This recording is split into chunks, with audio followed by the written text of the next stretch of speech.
Bomberman, but before we get into that, I want to remind everybody to check out our sponsor, Mom's Basement Games on TCG Player. You just need to scroll down a little below the Twitch, or should you be watching this on YouTube, we should have a link in there. Now, also, we have a Patreon. We'd appreciate any and all donations. We put out content every day of the week. Everything means a lot to us. Now,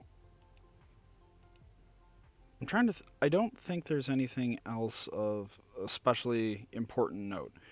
But first, let's go over the deck and why this deck is one of the worst decks to play on Mitgo possible. So actually, we can. It's easier if I just do this through collection. Okay. So the way this deck kills is a little different than most. So Auriok Salvagers,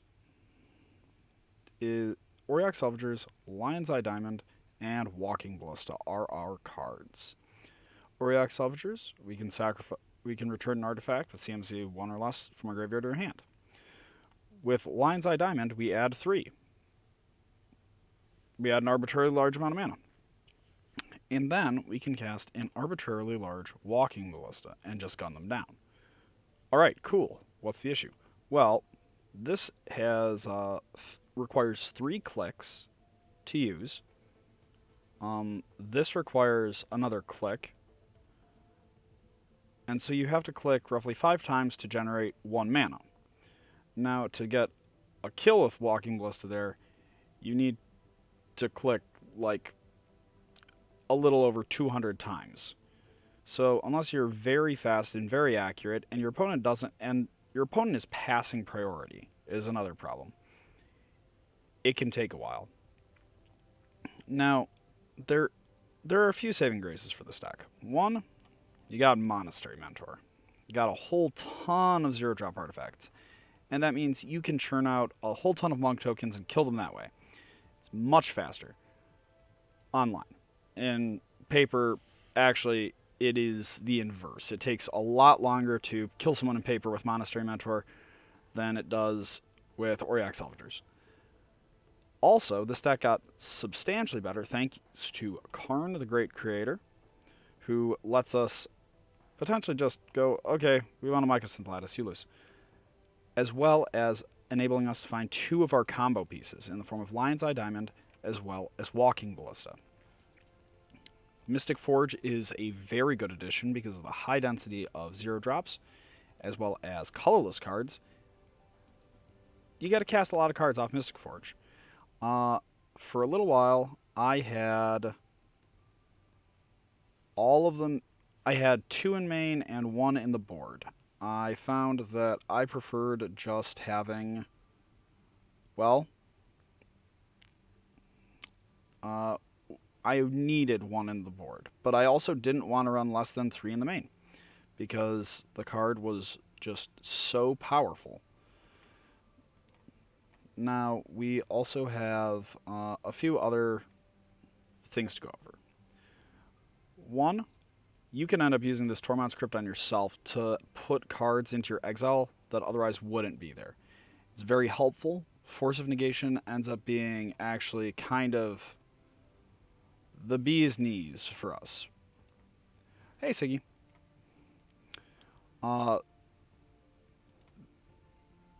So we end up getting Force of Negation off our whatever artifact. We Karn that back. Now what happens if we don't have a Walking Ballista, but we have our Auriok Salvagers and our Lion's Eye Diamond? Well, we make a lot of mana. We get back our Urzas and Mishra's Baubles, and we draw a ton of cards. And that normally should get them dead. Is this dropping as many frames as it appears it to be?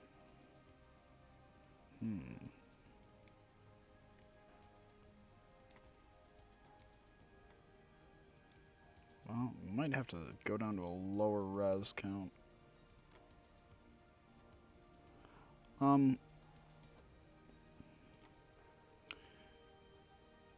So, outside of that, trying to think of anything else that's like especially pertinent here, and I'm not. So, with that being said, wow, lagging a lot. We are going to just get into our first match. And hopefully, our opponent will be... Well, we'll get to go first. Honestly, that would be super nice, is going first, because I don't get to do that often.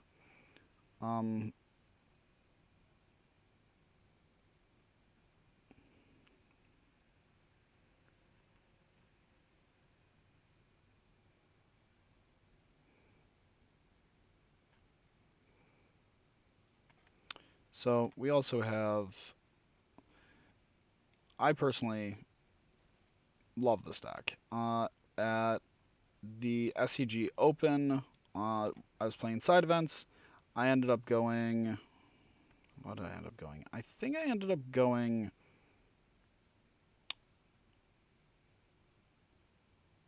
24-2 in games. I went 12-0 in matches and side events, and the deck just obviously feels very powerful. Big surprise.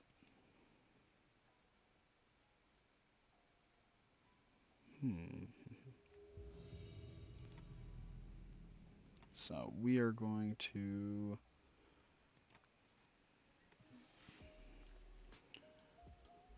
Yes, we will like to play first.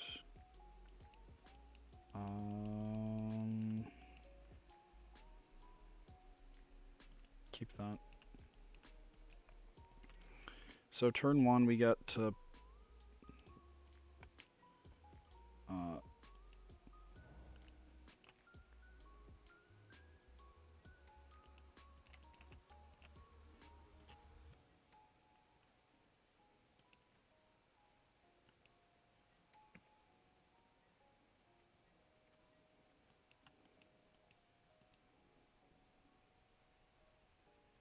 Alright, or they could just concede. That is one way that this can go. Good news is...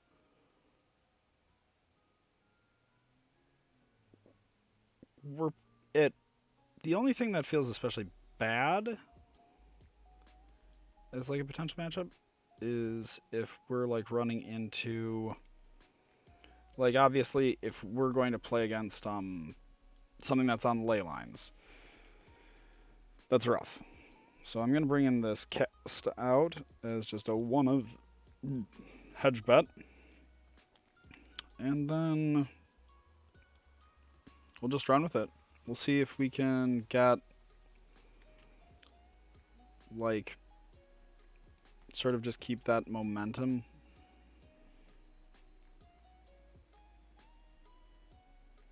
This hand does not do enough, and this does even less. Oh god, this one's awful. Ish.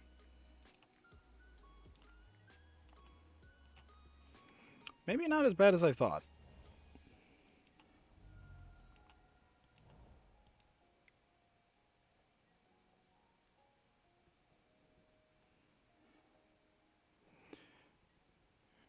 Thank you. I hope you're doing well too.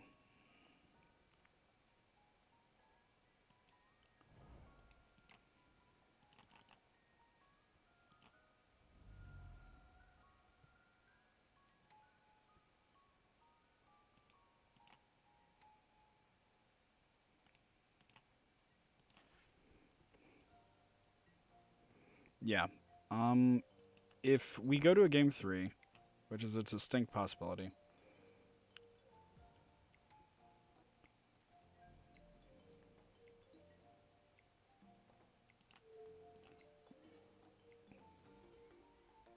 Okay, so we know a bio.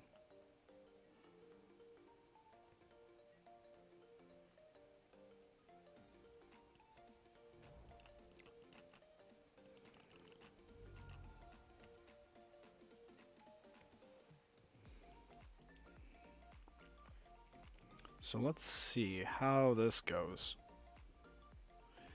There are a few different ways. Like, yeah, they're likely just to try milling themselves. Oh, wait, because they need ghasts. So we're gonna do...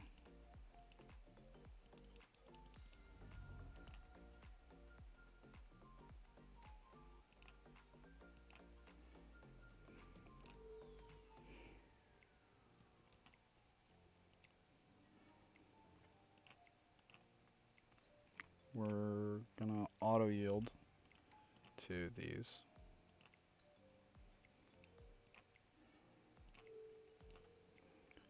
Then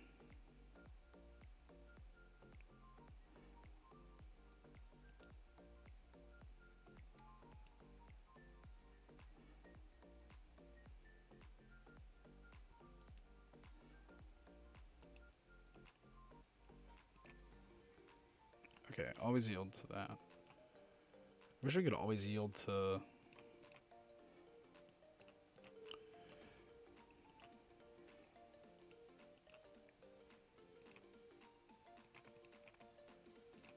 Oh my god, it's making me do all of the things.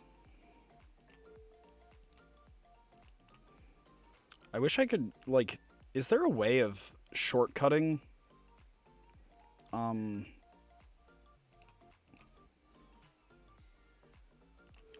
what mana you use?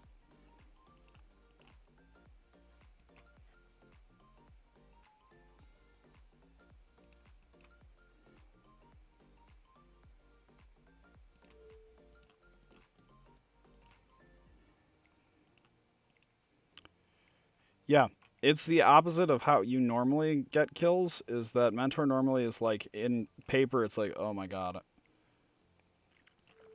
I'm gonna die if I have to keep doing this. But on Midgo, Mentor is the one that's like a fine and dandy time.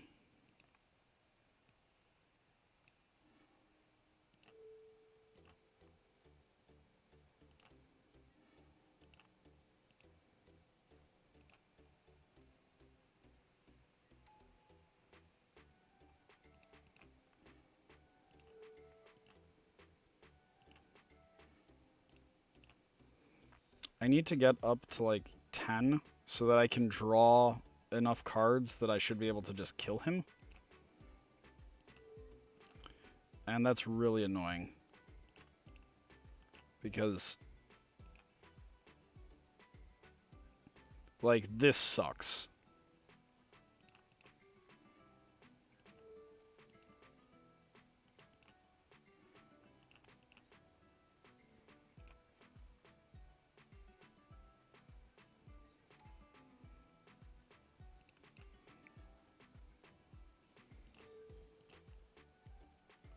Oh my god, we've used like so much time just going through this.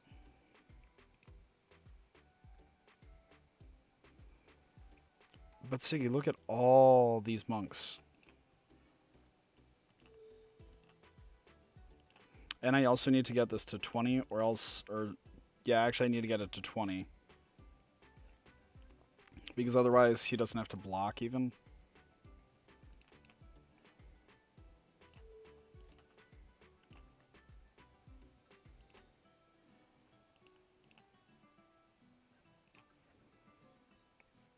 This is such a headache.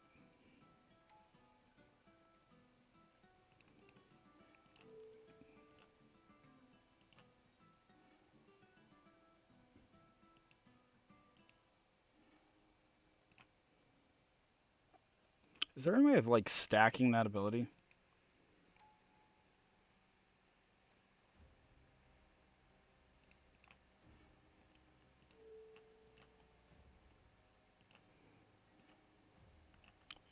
Oh, hell yes.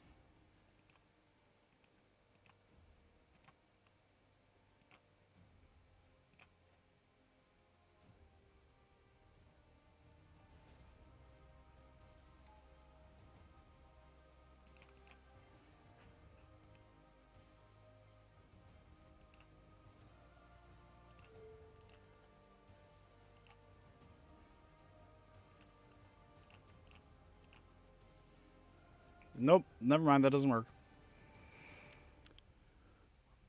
What are you playing this weekend?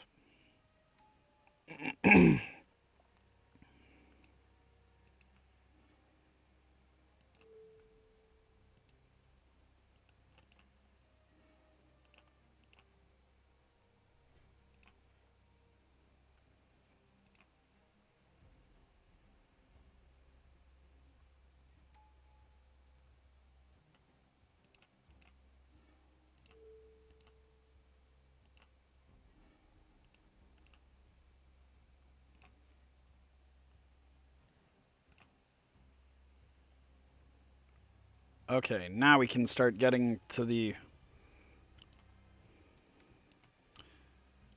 fun part of getting back our Urza's bauble.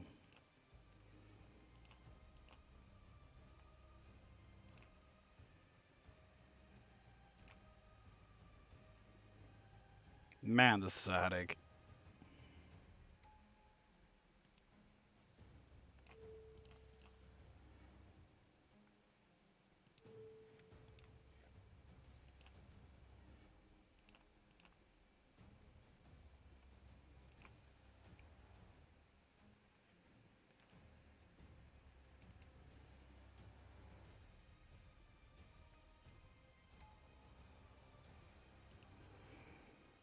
Dude, please just stop. Why? Why?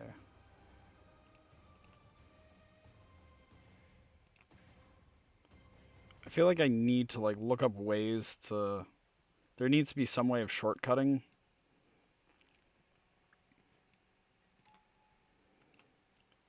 How this works.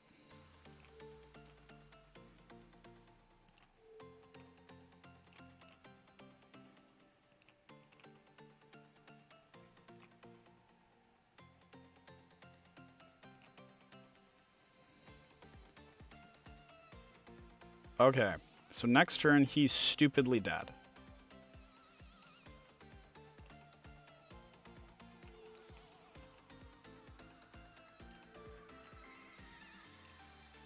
He is so dead, eventually we're going to kill him. Ooh, where's that?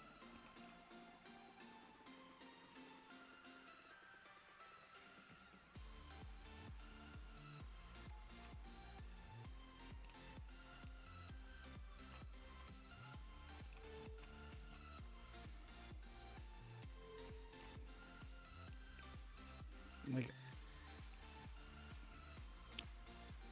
all right. I might actually see you there.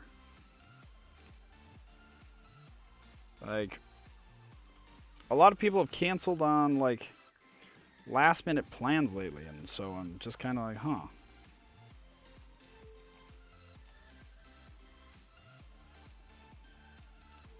Hey, we finally saw the Stitcher supplier.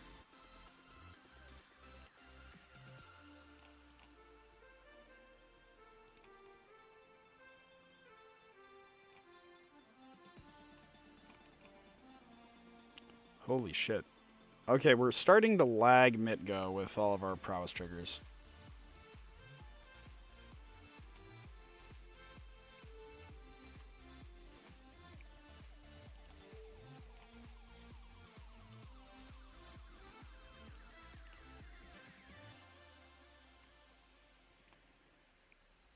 Okay, that's not bad at all. I went, since the Open in Columbus... The Open in Columbus was a trip. We're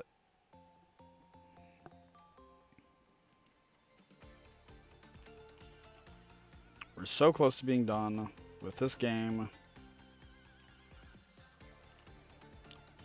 Really wish you could just automatically pay from your mana pool.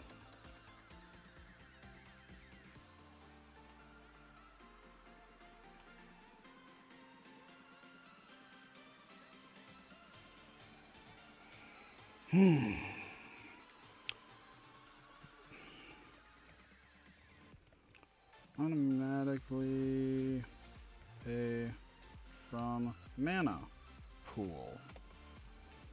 We'll see if that exists.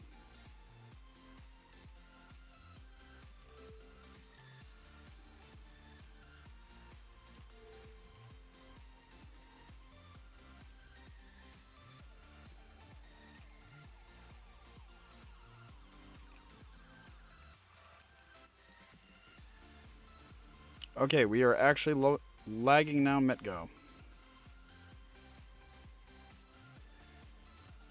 No, no, no, no, no. If you have Mentor, you use Mentor.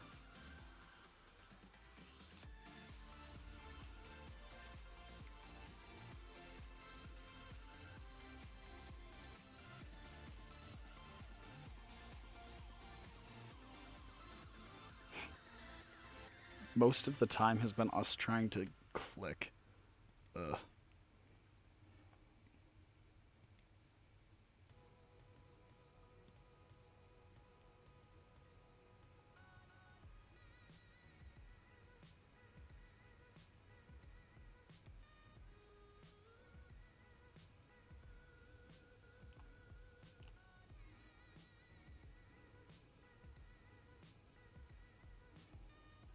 Okay, so we have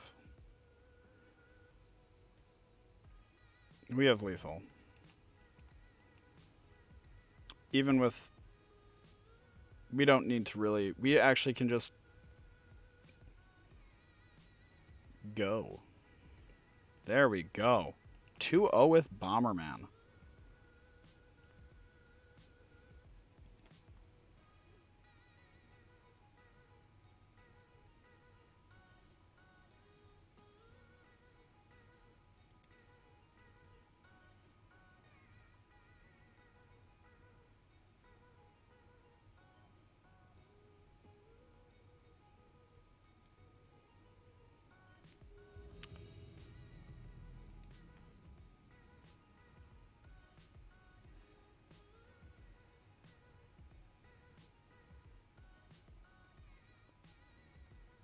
Oh, there is no way of...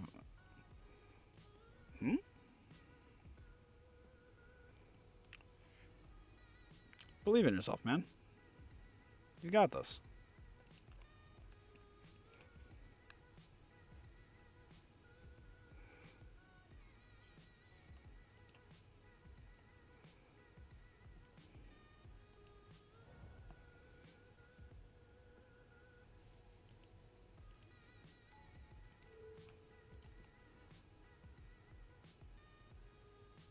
Ooh.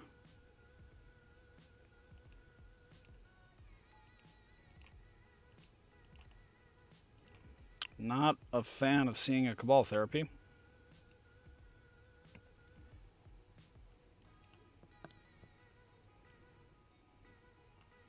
Should have led on the Mishra's Bauble.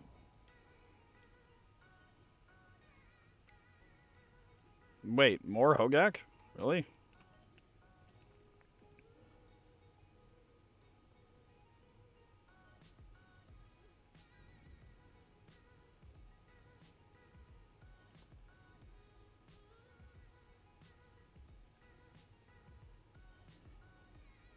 I mean...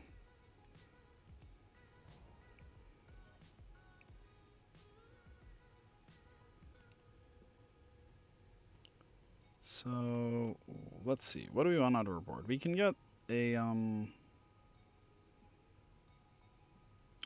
Tormods. Tormods is pretty okay here. We can also just play our Mystic Forge. And just know that if he does not deck us out this coming turn... Oh, wait, no. I know what we want to do. We definitely want to cast this guy. Because he's actually super inconvenient.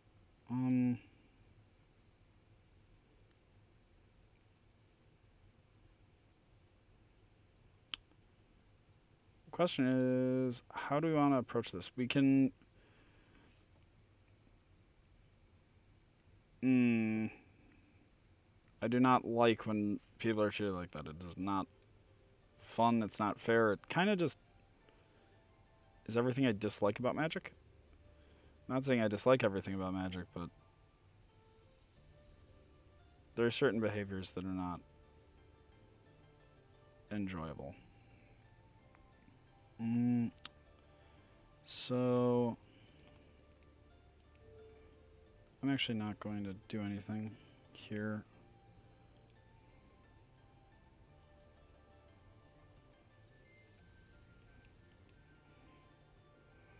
he can't alter. That is some very good news.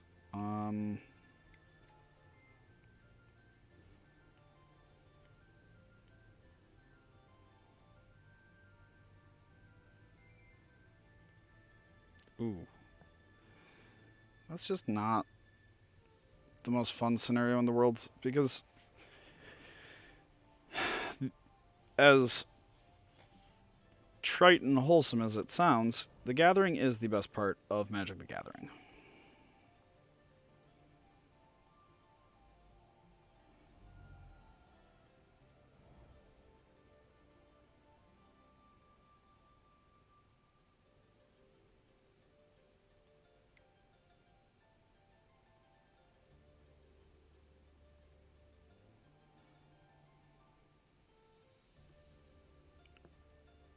Okay, so wait, how is he? Why would he name Karn the Great Creator there? I feel like it should definitely be the Auriok Salvagers. Or, Lion's Eye No, it wouldn't be Lion's Eye.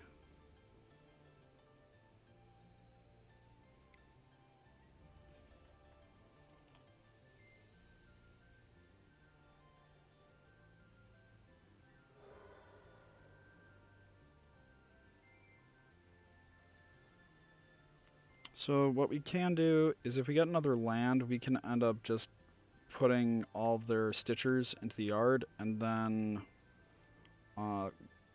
grabbing a Tormods and just blowing them out.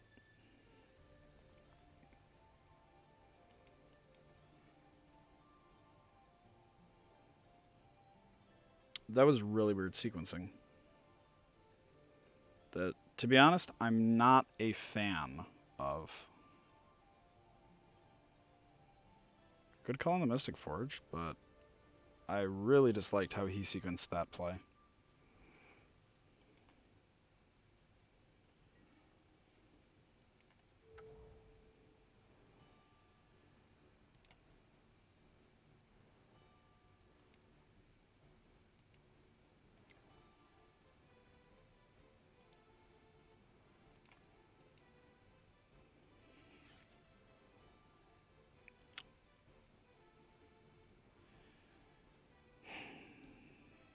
There are a lot of times that that's the best advice someone can give.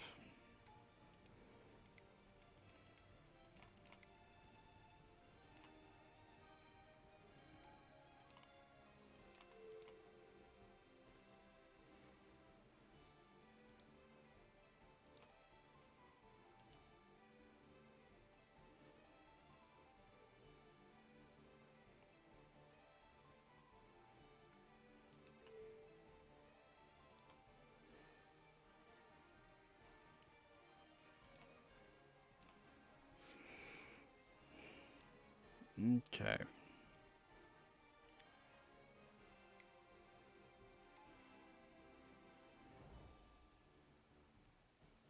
Sure.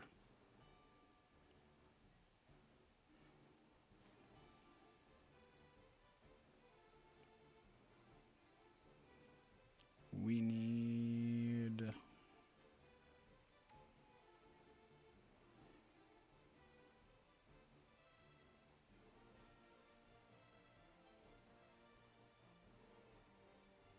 We need a 2-mana producer.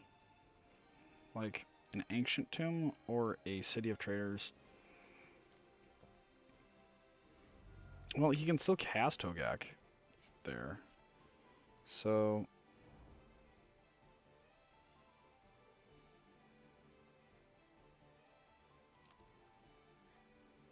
We did hit quite a few good cards, though. It doesn't look like he gained a whole ton from using that.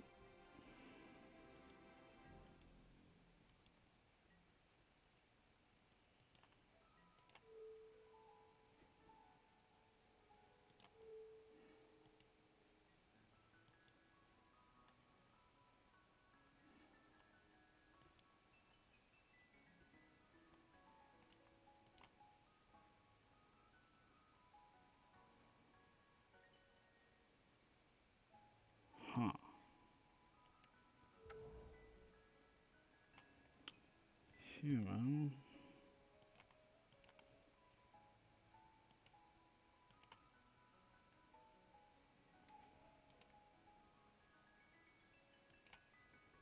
We'll leave the Crocus up.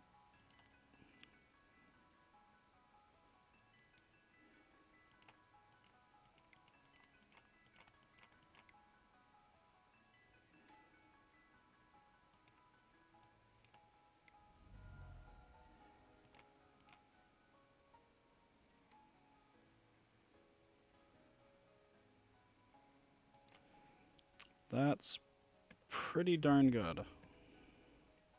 So we'll be able to use our Urza's Bauble to draw that during our upkeep.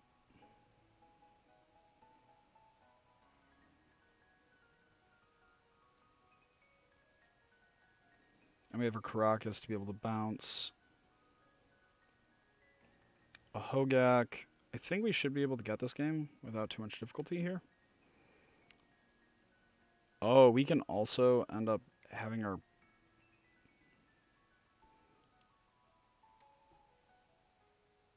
He forgot that he can't activate the ability with Karn out. Awkward.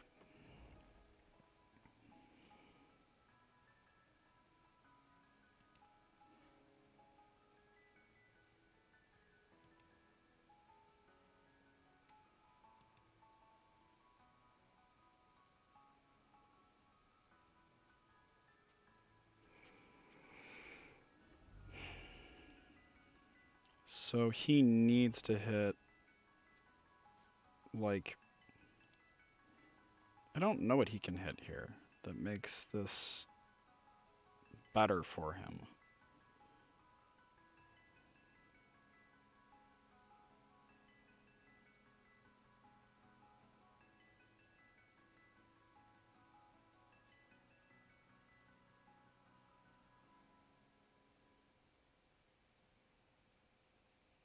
I also am very happy this deck is finally on Once Upon a Time like it should have been all along.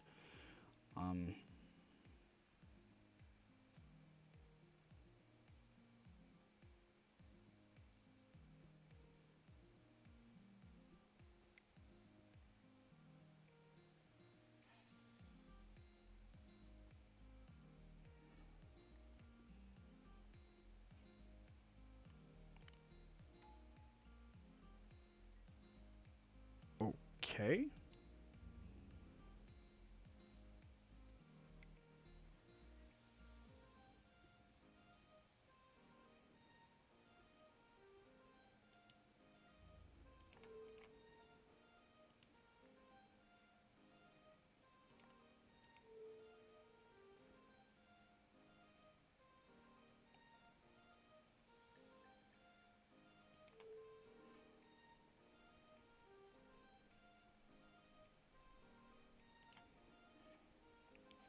Then yield until next end step. Then we're going to bauble him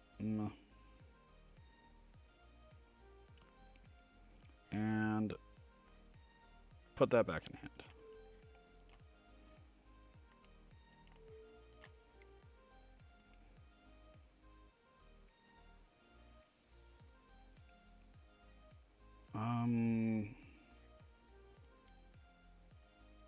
Okay, we can draw that. Oh, that's so tempting.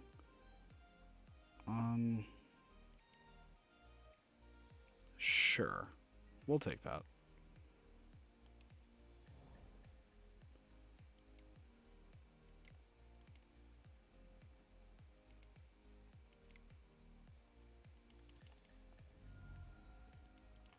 We get to play this Mox Opal.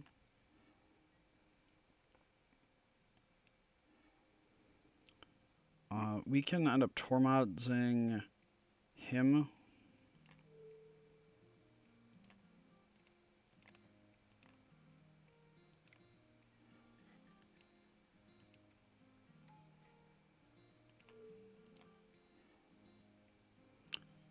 We need another blocker.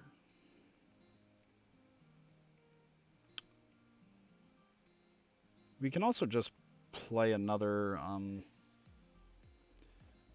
we could also just get back our Ballista. Or are we one shy on that? We are one shy on being able to replay the Ballista. So what I think we're going to do is... we'll just get this back. White and 1. Replay this.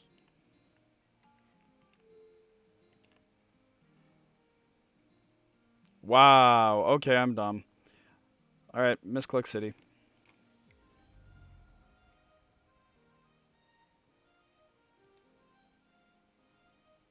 Super bad misclick city.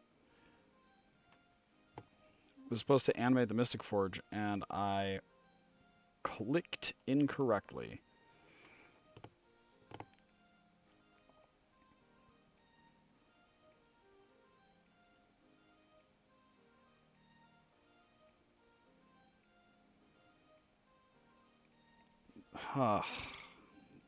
So embarrassing.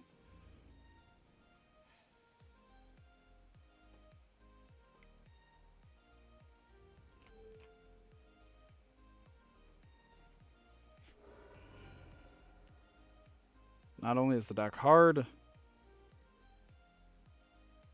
the deck is very awkward. I think I actually want the second Mystic Forge, as weird as it sounds, because it gives you so much extra filtering.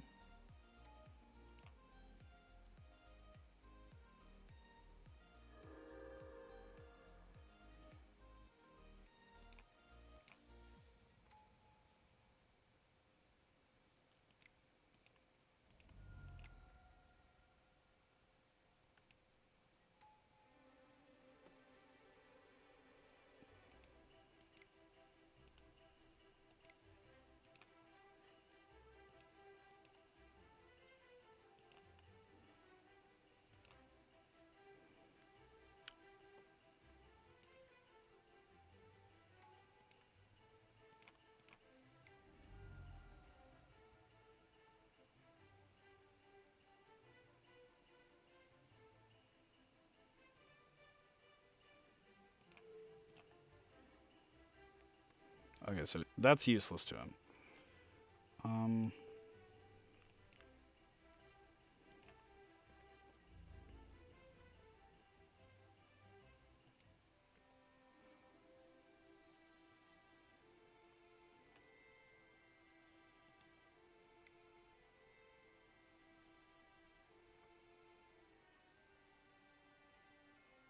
Yeah, he probably will concede here. I'm guessing. Okay, out of board, we actually have a lot of things for this matchup.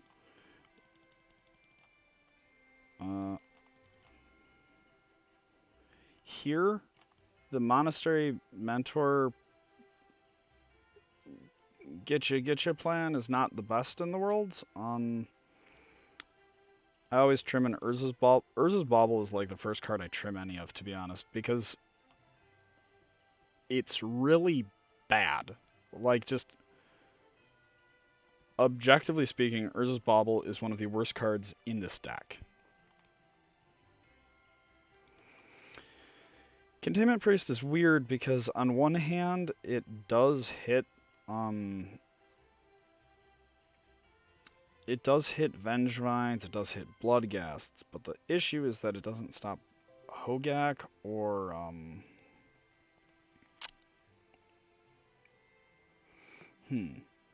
let's see.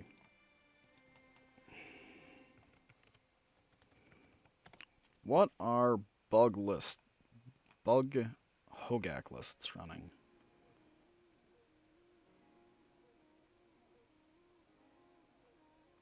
Because the internet should be able to tell us.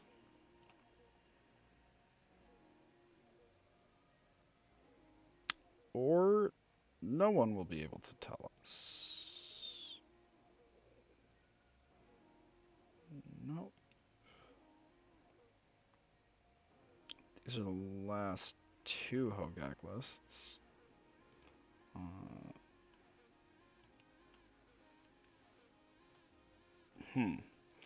Well, we have no idea whether or not he's going to have ley lines, so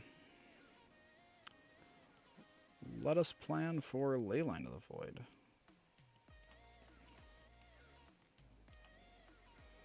Also, normally it's just correct not to bother trying to like grind them out with Mentor when you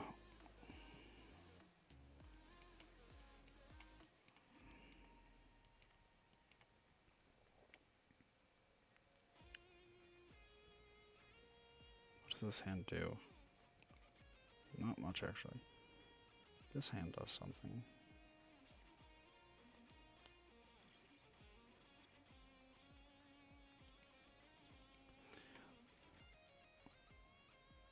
Fiend Slayers. It's been a long time since someone asked me for a Fiend Slayer Paladin. Like, I don't think so. I just remember that format was so much blue-white control, like... No possible play yield, though. Goofy things. Let me guess. Name Chalice.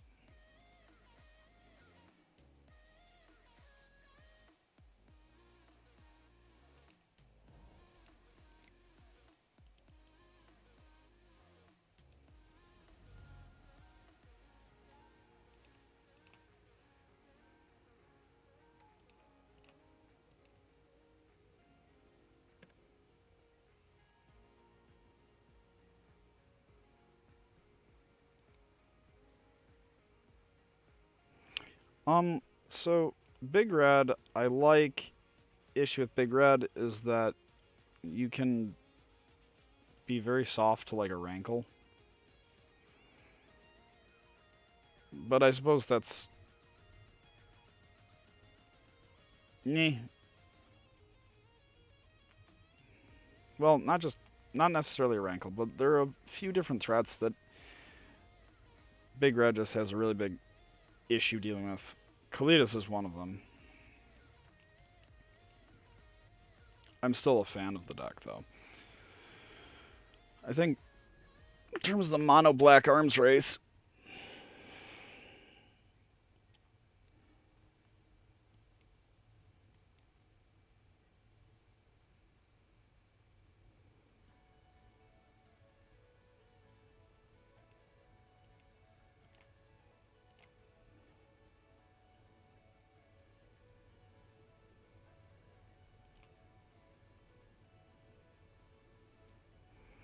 I think Vampires is very well positioned in that, but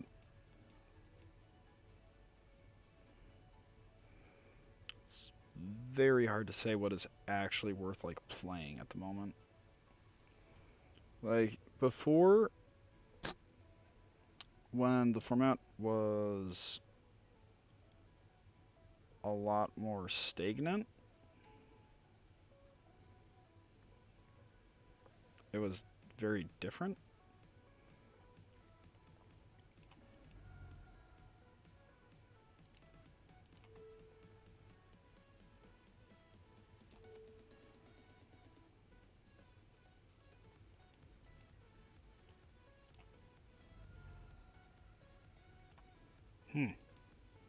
That kind of sounds boring as hell.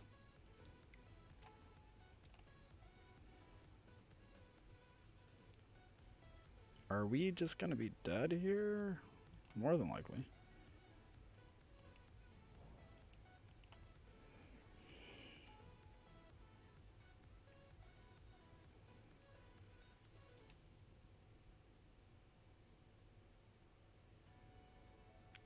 I think we're probably just dead.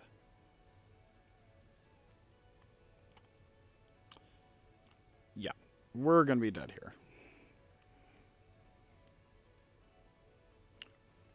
Are you still playing the Goofy deck, or are you just on blue-white?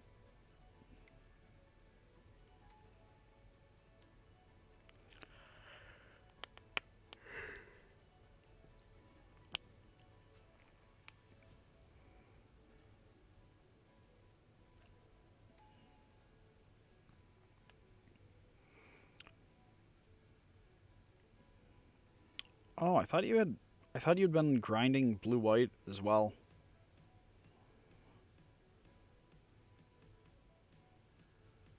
Is there a Hogak in there? Oh, show me the Hogak so I can concede.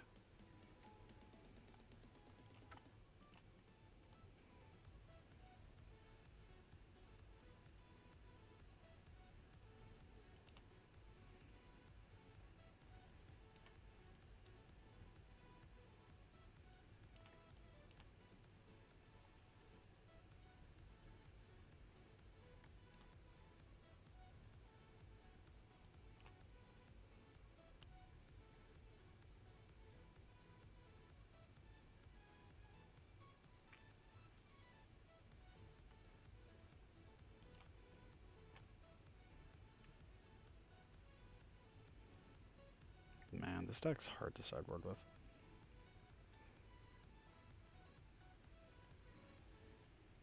Yeah, I'm not so optimistic about my ability to do that as you are.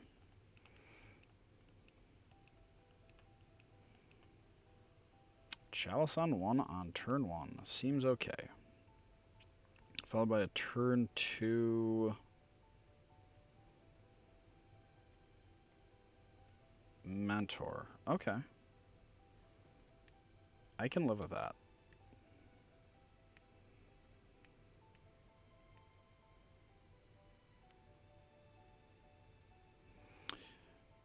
Turn 4 is quite fine under any circumstances in more or less any format. And anyone who is kind of spoil sport about that probably shouldn't listen to.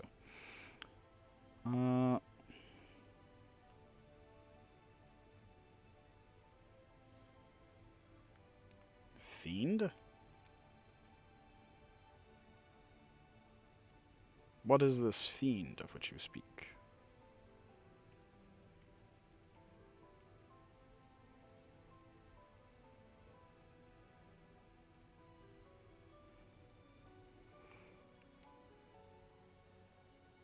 Stupid Dryad Arbor.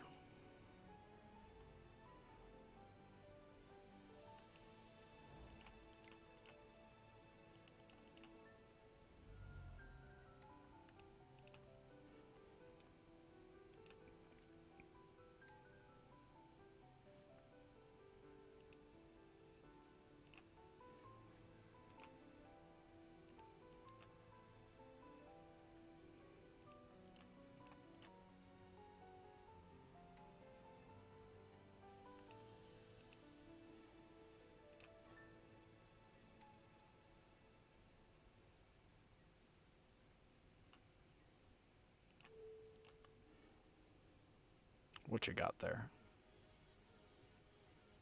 And Underground Sea.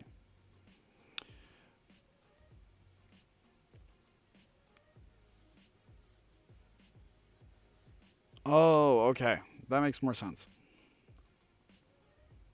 I was expecting Paladin, not just Fiend.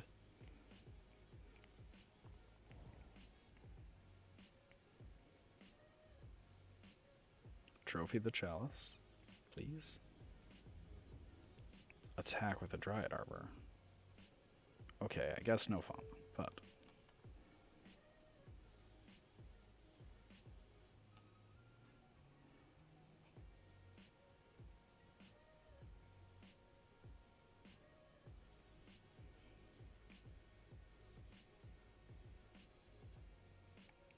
Man, that's upsetting.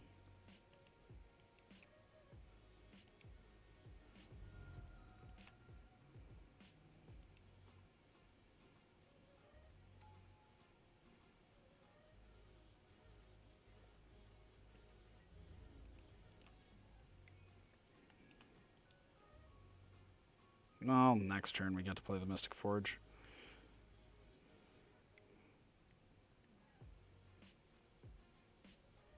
Oh no! Okay, sure. Not especially heartbroken when a mentor gets killed.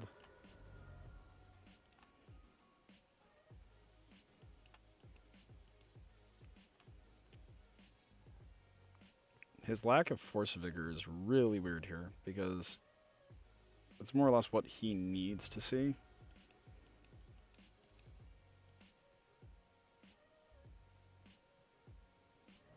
Or he might, yeah, like, I don't think he was ready for a second target that he would need to hit. And that's really sort of messed up his plans.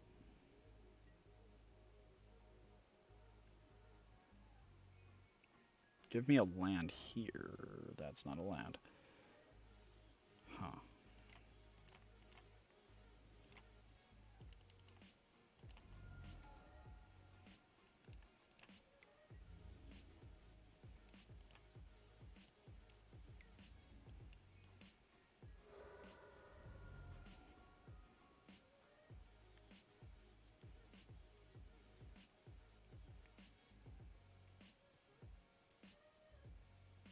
Yeah, double chalice seems really rough.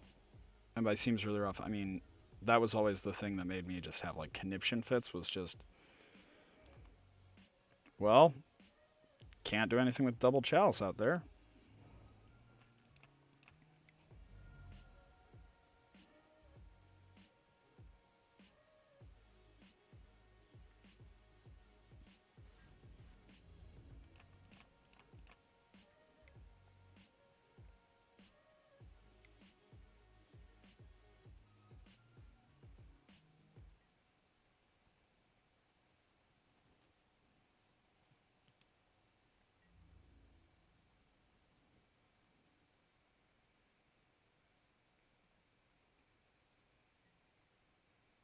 I definitely like that sideboard.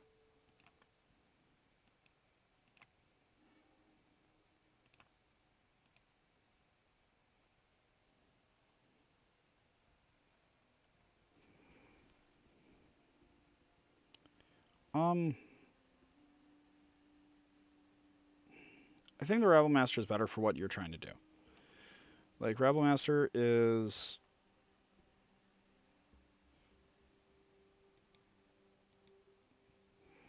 Rebel Master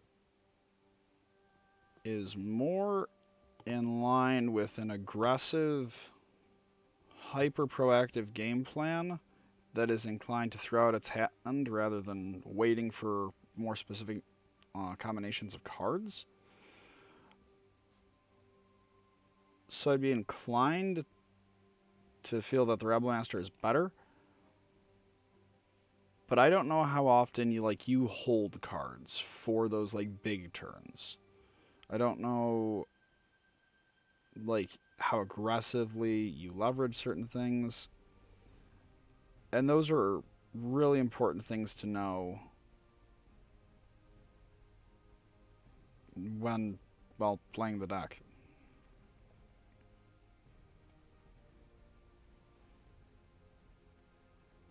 I can't believe the most recent Bug Zenith list that went undefeated moved the Questing Beast to the sideboard. Questing Beast is the reason to play that deck. There's nothing else. If you are playing Bug Zenith, you're playing it for the text box. Like, the whole... like, Rosetta Stone... Questing Beast.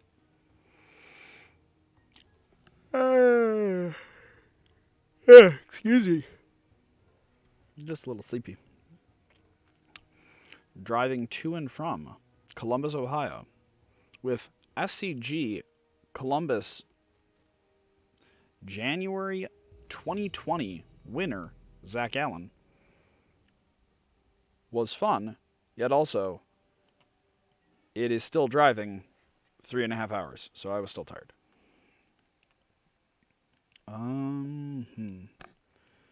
So we're going second. We're like one artifact away, but we don't have any like good acceleration, so I'll ship that back. This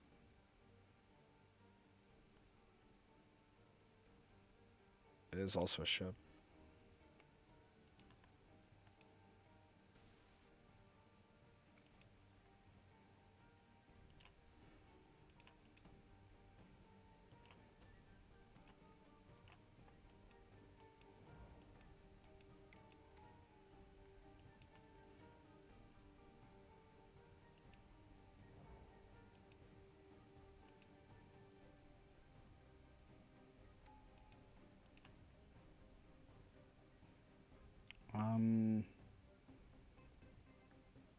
Inclined to play this LED.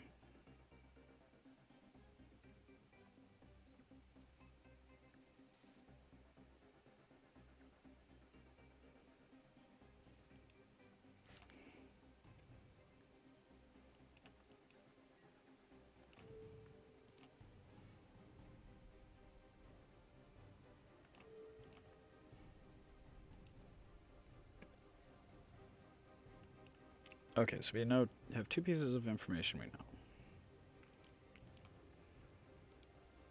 1 piece of information we know.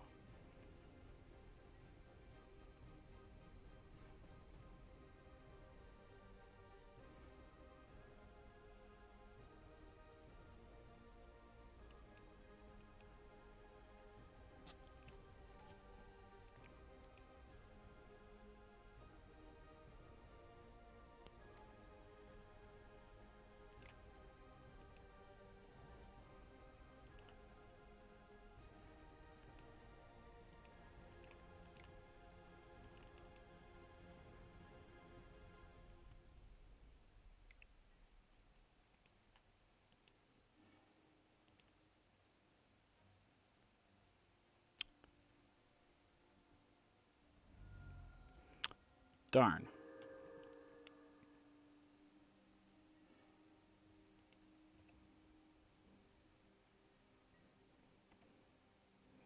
Oh, we need a 0-drop artifact, and then we can go off and kill him?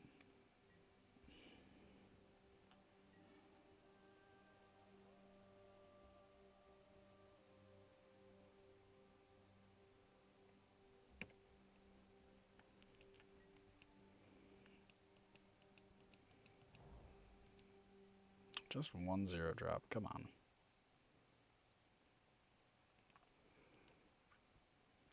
I haven't gotten to play against blue-white in a while, so...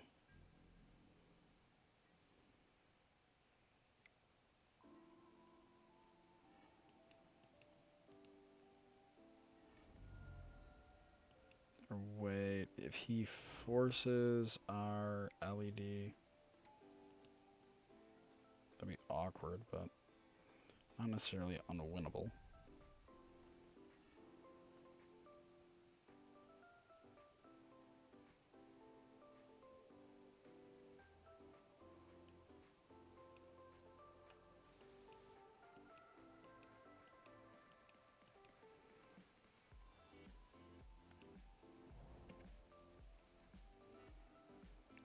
Man, it's frustrating that we didn't have one of those 0-drops to make sure.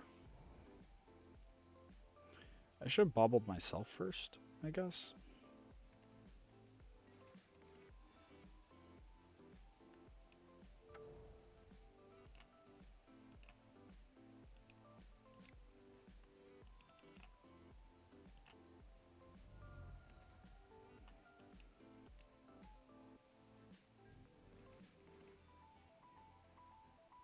So this is probably going to get elked.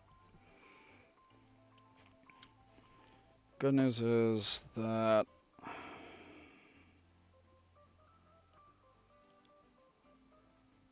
that's definitely incorrect. He could have gotten the Force of Negation and just had that, like, sitting there.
Okay.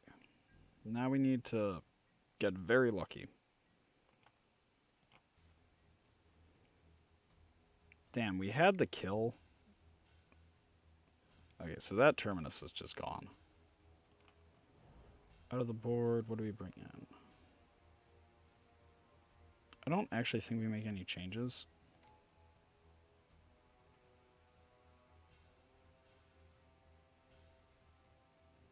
I'm okay with this being an elk.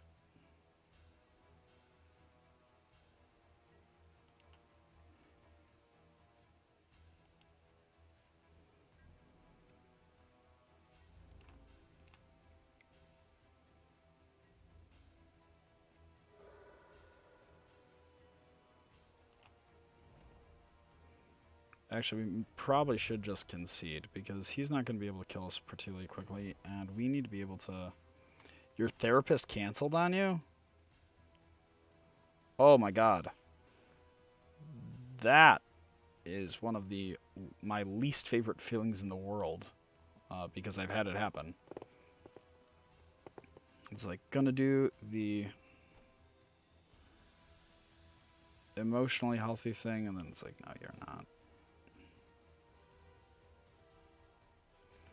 Okay, we're just going to concede here, because this is going to be an immense burn of time that I don't feel like putting in when we have a combo that is very long to execute.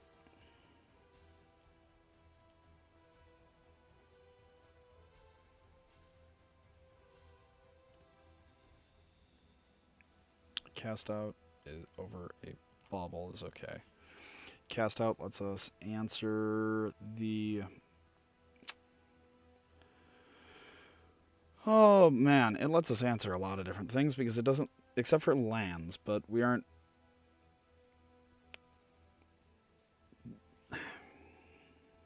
We aren't going to be answering a whole ton of Miracles lands. We'd like to. Oh shit. I forgot to change the... Whoops. Everyone, please ignore this.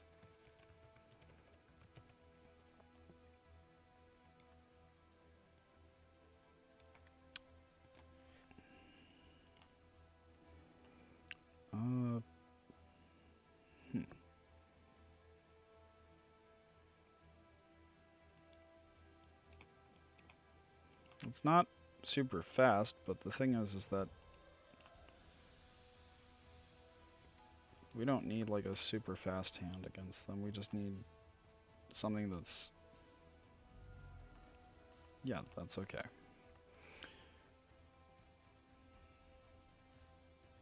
Like, I know how to play this deck against Delver, and...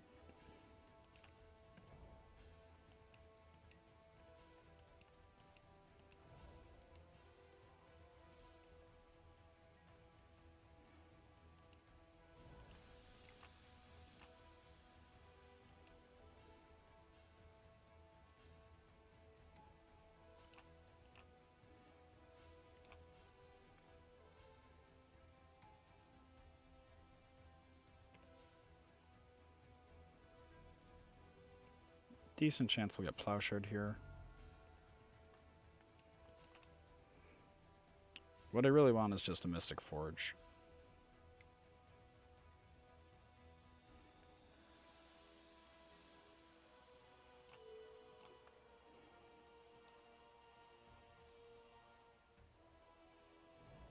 Okay, so they have a Misty.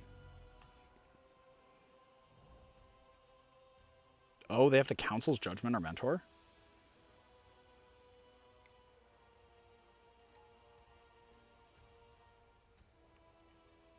Okay, then that was just an objectively incorrect play if you do not have to Council's Judgment or Mentor.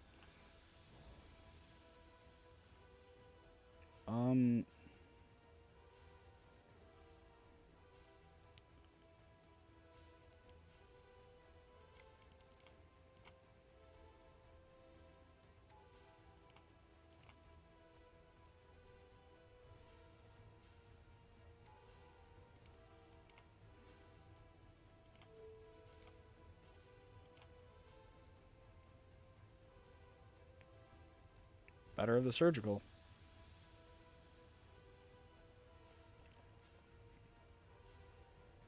Okay, yeah, he got it. That is why this matchup isn't especially bad for us, because a Mentor token with our combo is the same as a Ballista with our combo. It makes it very difficult for them to sort of just operate on the axis that they want to. Man, I love this deck. Oh.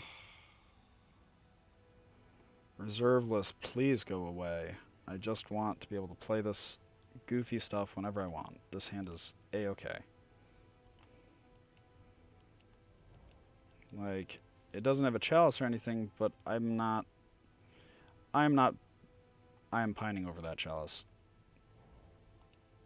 Give me that chalice.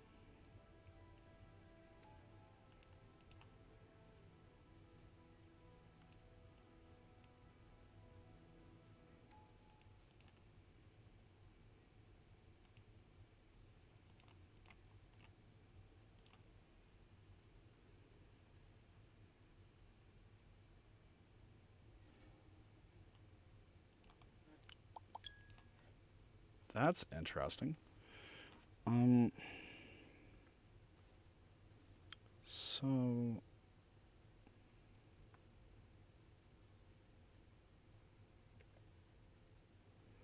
I think we want to look at their top card.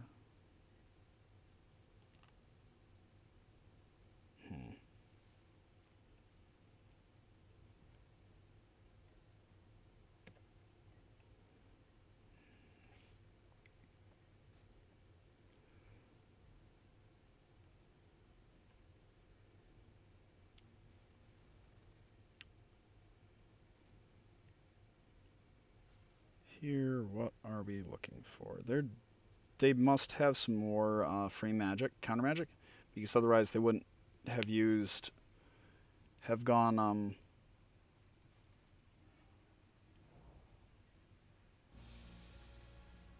such a severe route of like, the one nice thing is that we can just like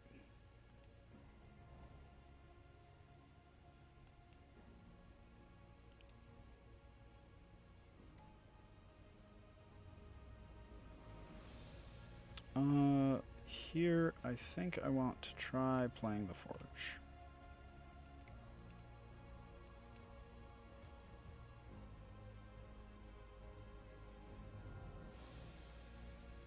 Wow.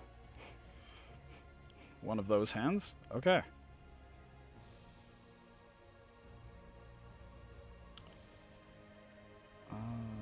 Let's see. They chose not to shuffle. Let's see what's on top.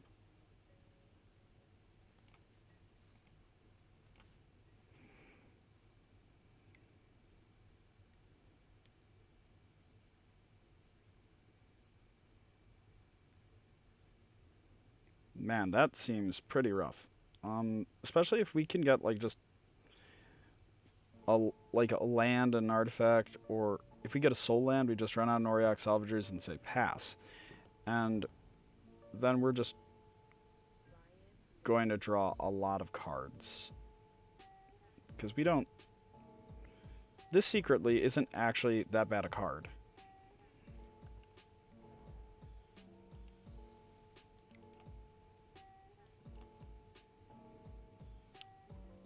I would much rather have a chalice out, though. Never make the mistake of thinking that I would rather have an Auriok Salvagers drawing me a few cards every other turn, or a few cards a turn, versus a chalice making my opponent tear their ears off. Hey everybody. For those of you just tuning in, we are currently 2-0. This is game number 3 of match 3.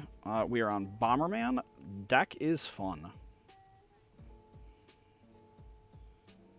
Elk.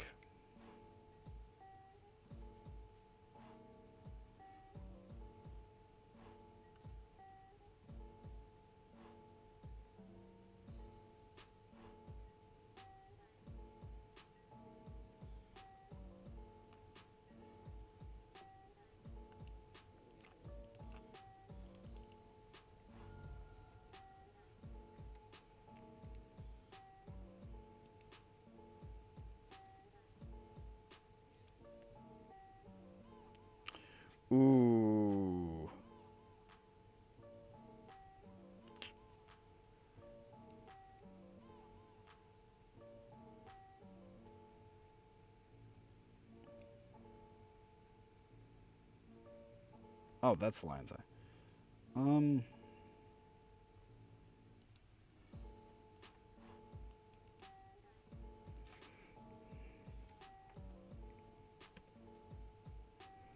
So here we actually have a ton of different plays that are all really good. Like, say they do something that would otherwise interfere with our combo. Well, whatever. Let's not go for a combo route. 1, 2, 3, 4, 5, 6, 7, 8.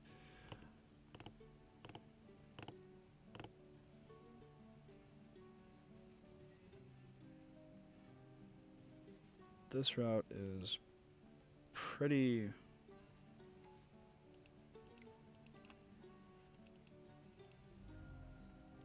This route is pretty surgical proof.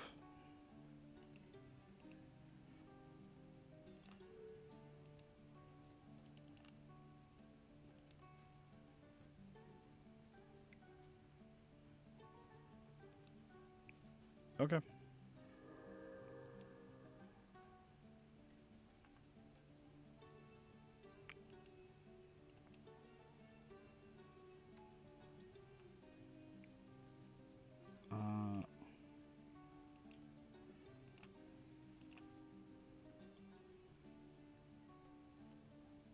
Yep. Let's grab a Mystic Forge. Mystic Forge is pretty okay here.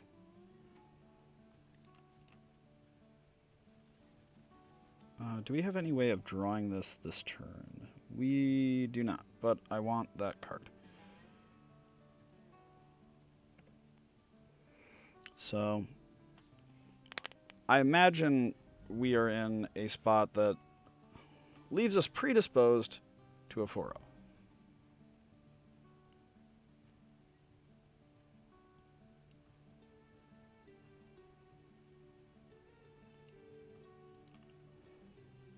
Because he has to return to nature, back to basics. Okay. Sure.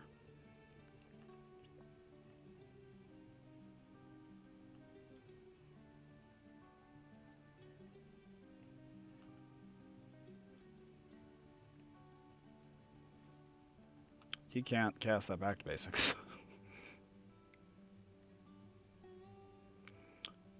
Do I want this Ballista on the top of my library?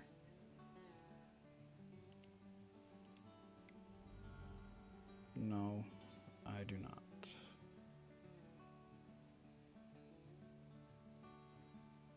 Okay.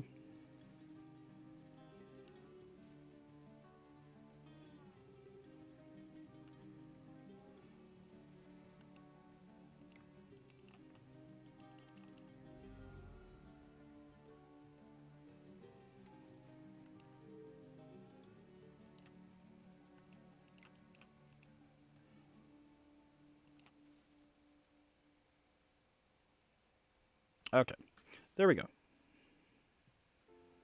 We are currently 3-0 with Bomberman, guys. I feel really good about this one. For those of you who don't know, Bomberman is a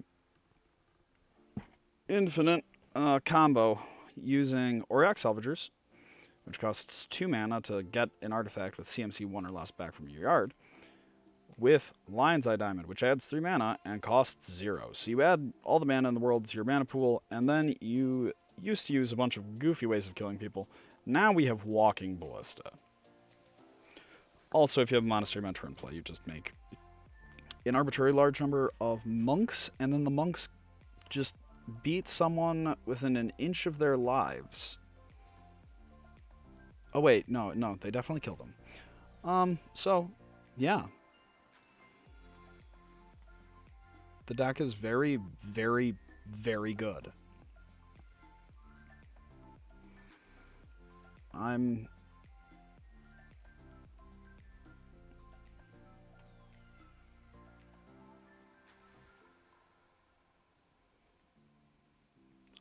always pleased with this deck, to be honest. You just kind of have to approach it in a very, very particular way. Mystic Forge has improved the deck immensely. normally worst case, it's a scry 2 draw 2. But a little better than that. So, yeah.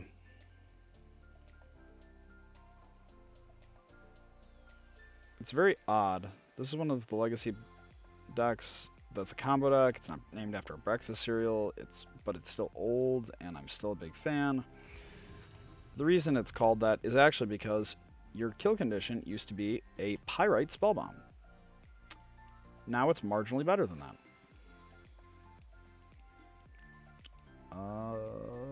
I will keep this, actually.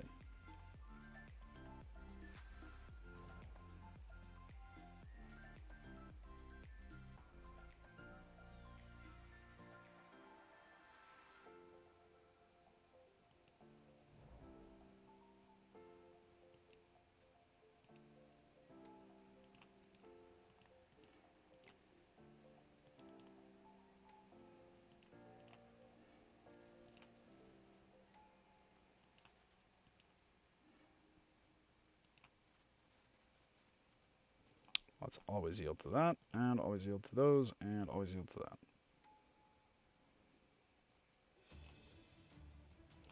And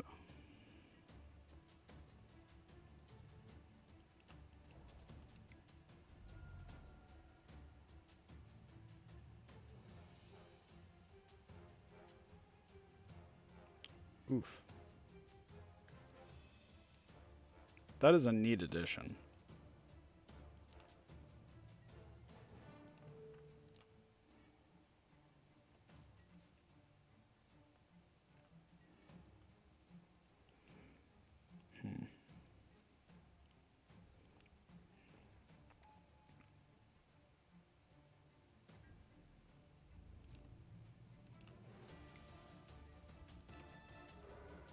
We need another soul land.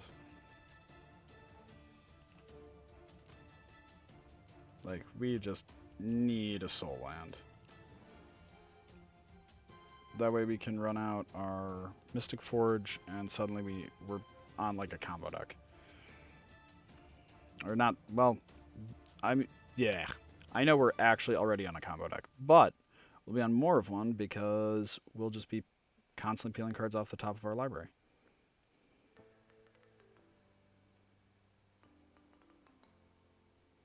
Alternatively, I'd take another Monastery Mentor.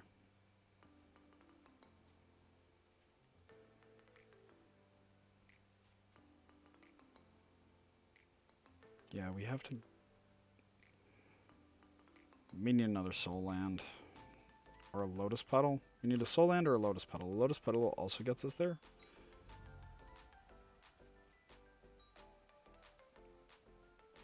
Oh, this is fun.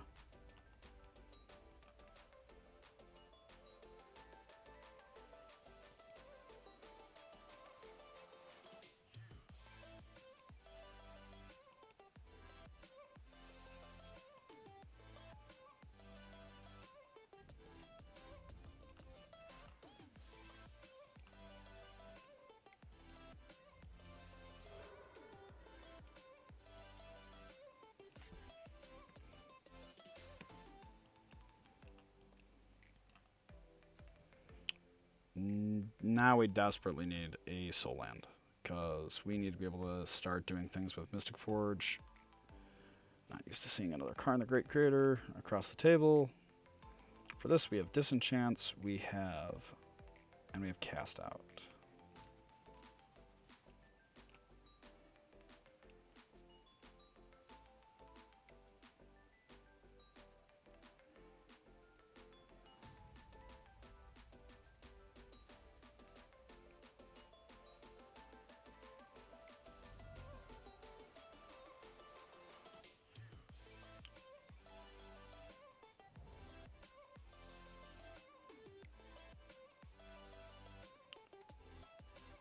Alright, it's Soul Land. Come on.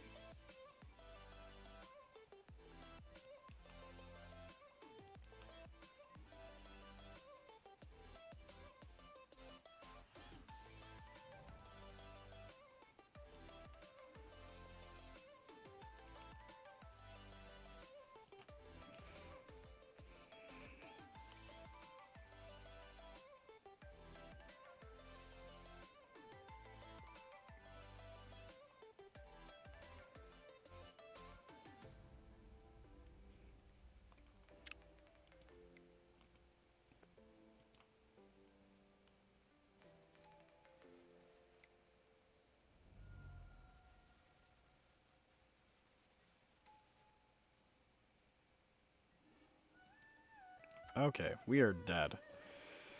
I don't even know if I want Chalice against this guy. Like, putting a Chalice on 4 seems really bad.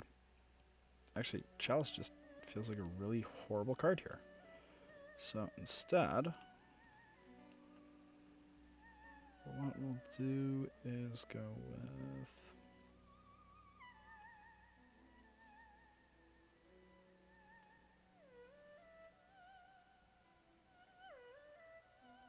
I mean, Chalice on 3 is, like, a legal play. I'm not thrilled about the possibility of putting a Chalice on 3 in my Monastery Mentor deck, but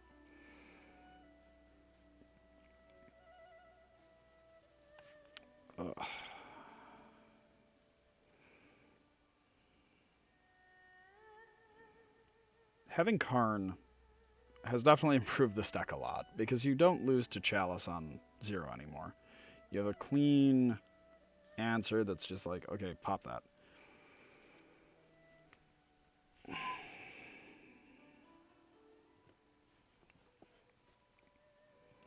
Yeah, we needed to have sequenced things a little differently.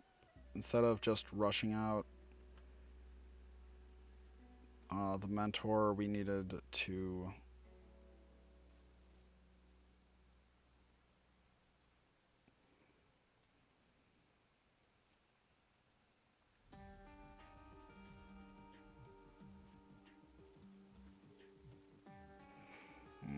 I'm trying to think of the best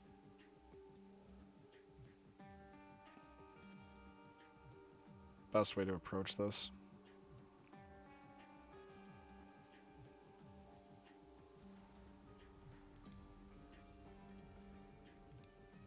So, let's see how this next game goes. If our opponent ever decides we're allowed to play the game.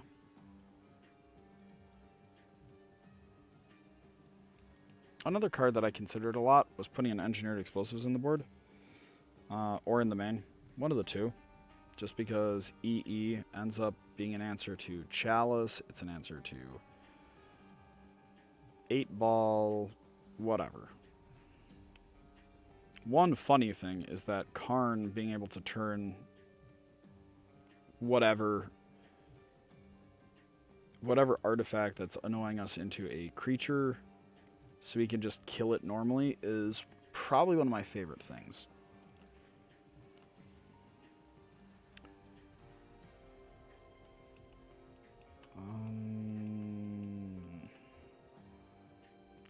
It's not quite where I want to be. This, on the other hand, is pretty good.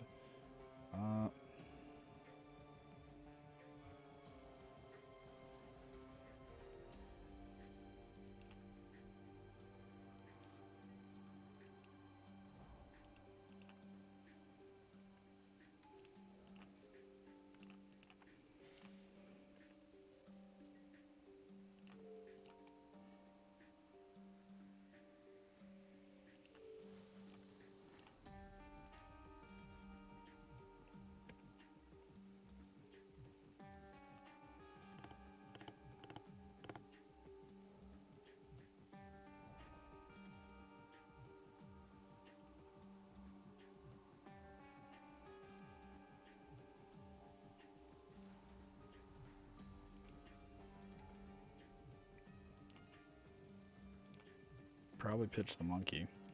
I'd guess.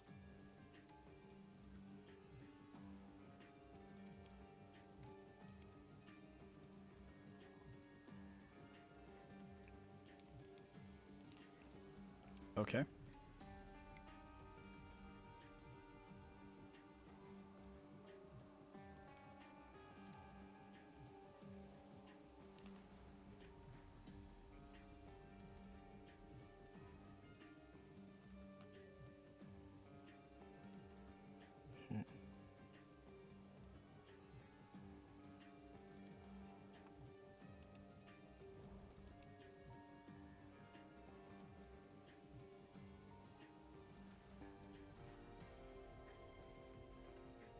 I don't want to use the disenchant just yet. I want more information first.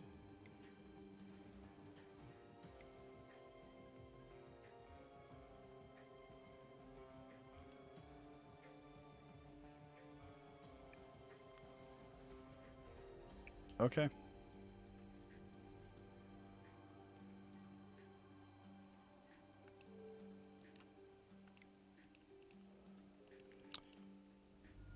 Guess we're,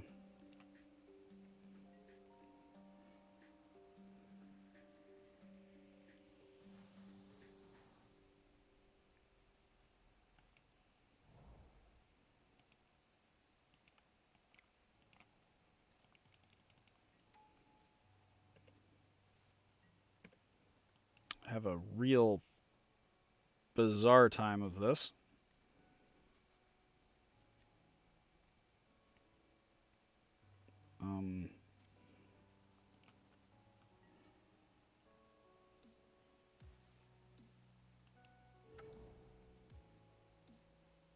Human, in case he decides to put a chalice up.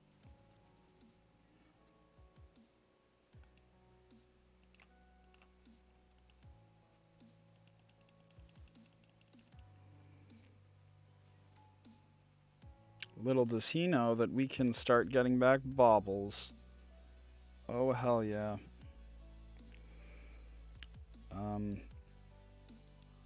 But I want those basic planes in my hand too much.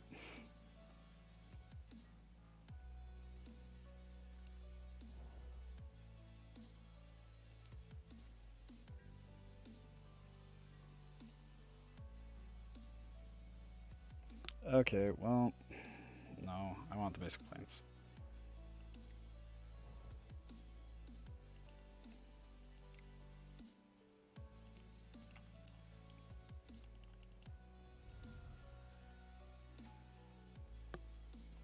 Perfect.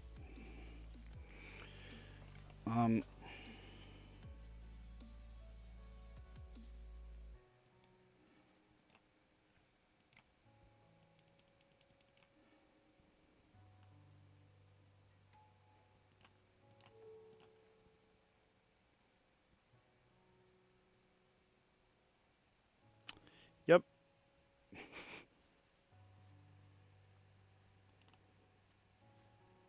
There we go. Prison mirrors. Always the funnest.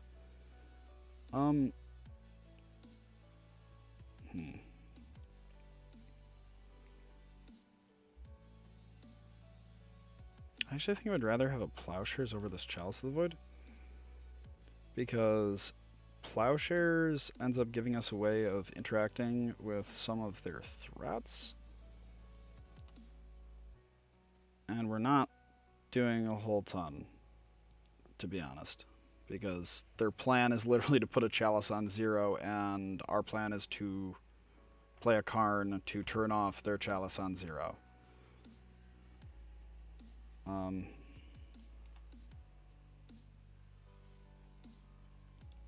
Yes, this hand does exactly what I want, which is to say, answer what they do while setting up for our turn.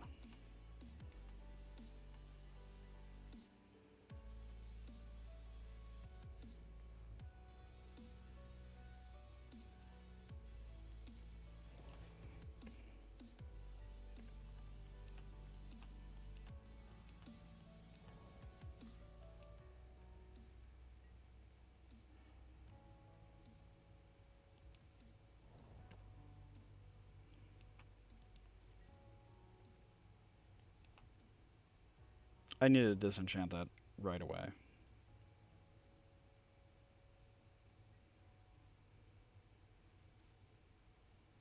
Yep. That was our mistake.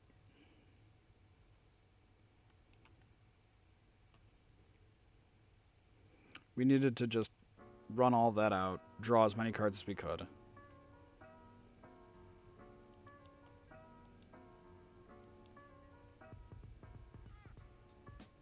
Our 0 drops aren't doing anything anyway, so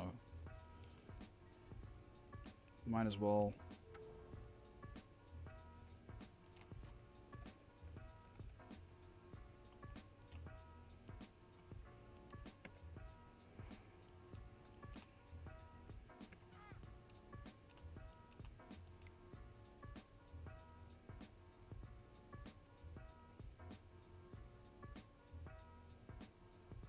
What the hell 4-drop are you playing?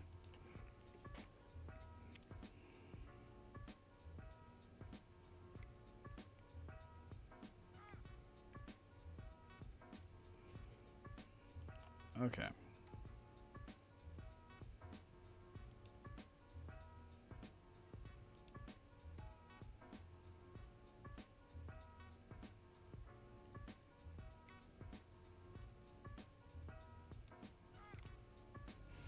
Actually, no. That's fine.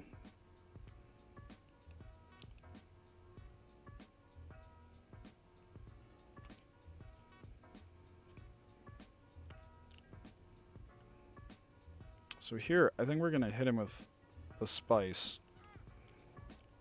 Is when he goes to Mycosynth lock us this coming turn, we destroy his Karn.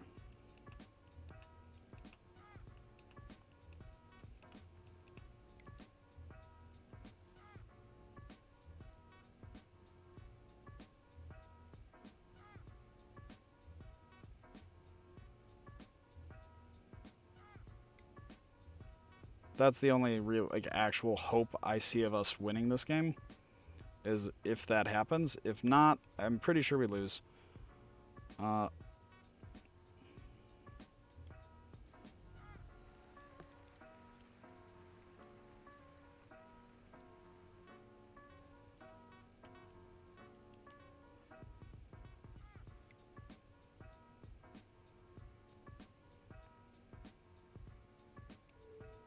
Ooh, which ones?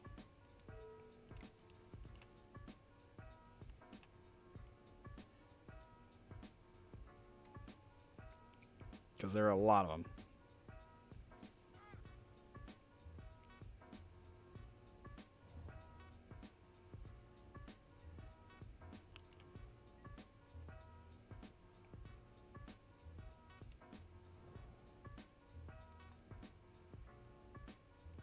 Yeah, we lose this one. He had his threats, and we needed action there, and there was not much in the way of action.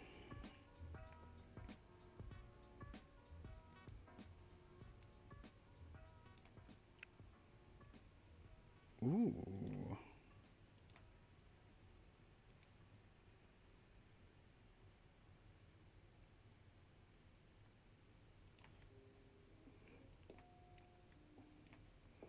Yeah, this is definitely... I love this deck so much.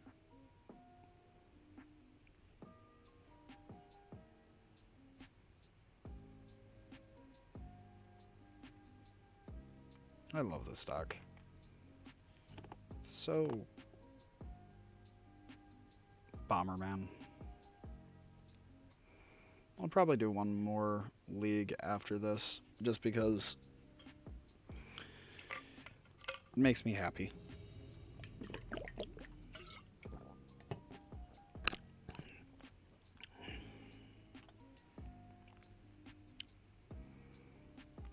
Lose the dice roll. We are back to the normal.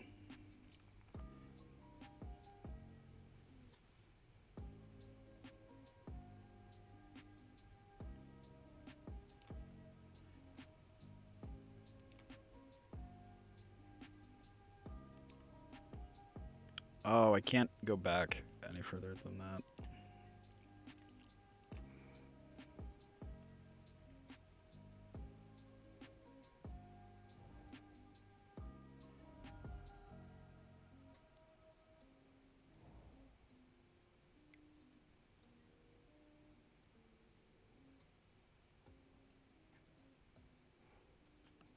Sneak?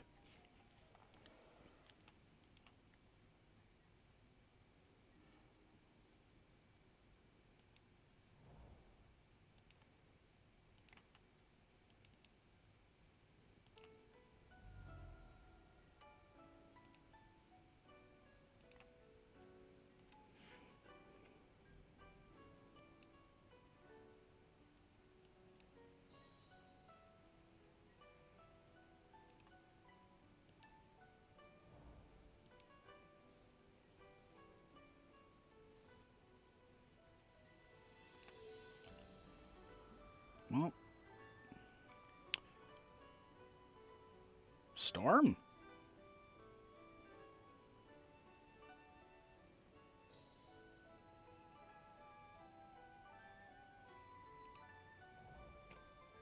We'll give them as little information as possible.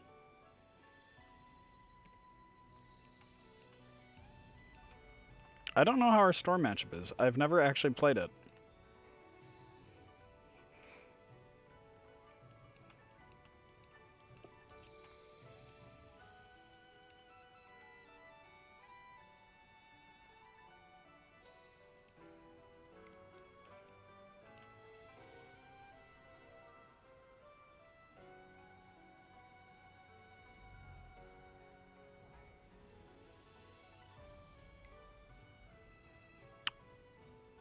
Okay.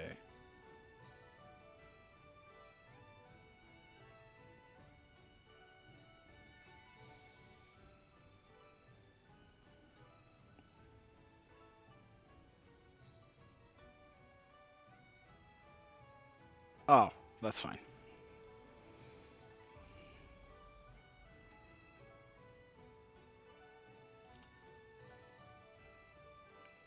We are literally...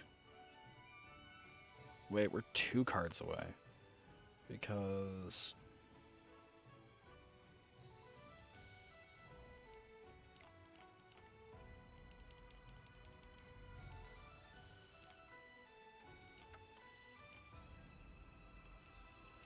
we need a Karn?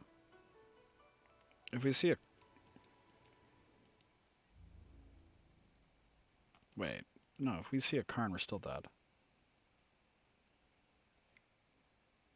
Yeah. Yeah, I think we're still dead even if we get a Karn.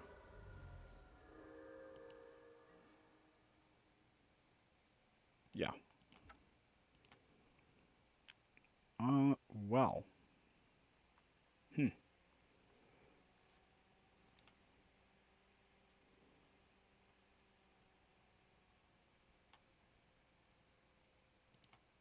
There's nothing actually I want to bring in here.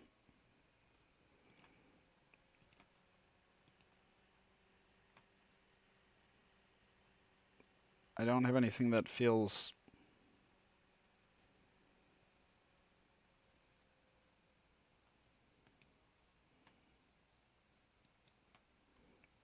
like anything better, because it's not like we're on the Aethersworn Canonists anymore.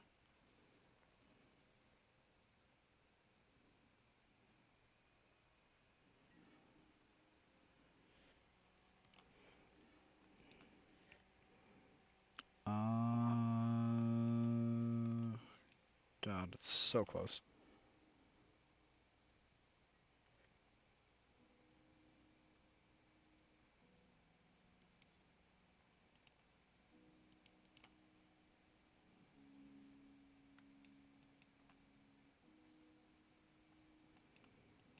So he's looking for a hand that answers Chalice.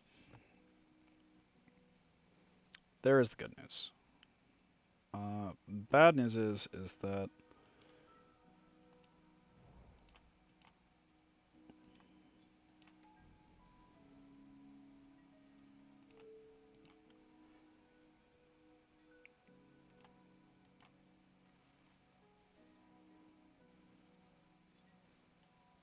oh.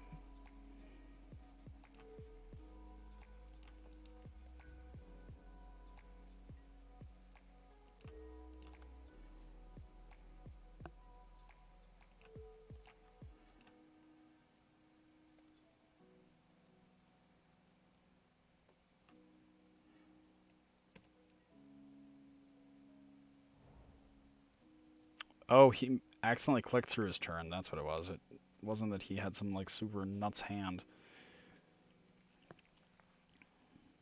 Oh, I should have cut the mentors for what?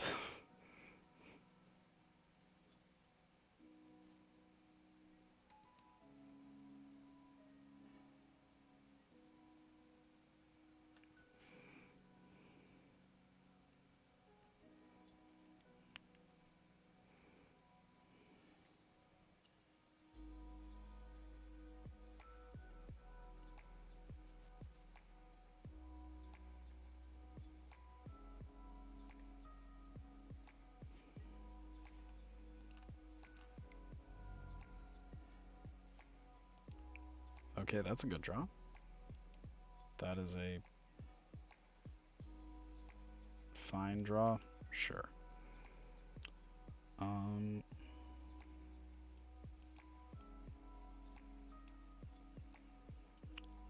Four. View sideboard.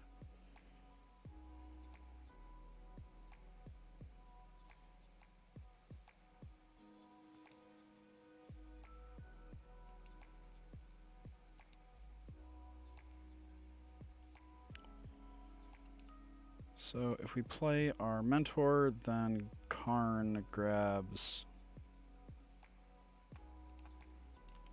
Do we have anything in our board that's particularly useful? That's like an artifact we can name something with.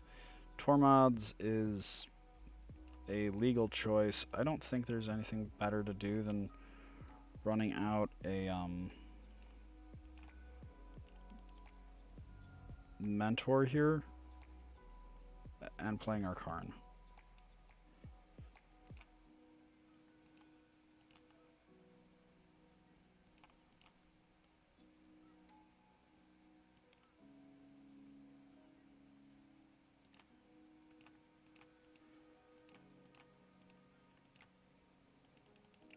It does put us to 10,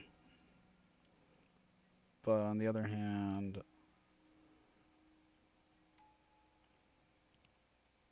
well, there is hope.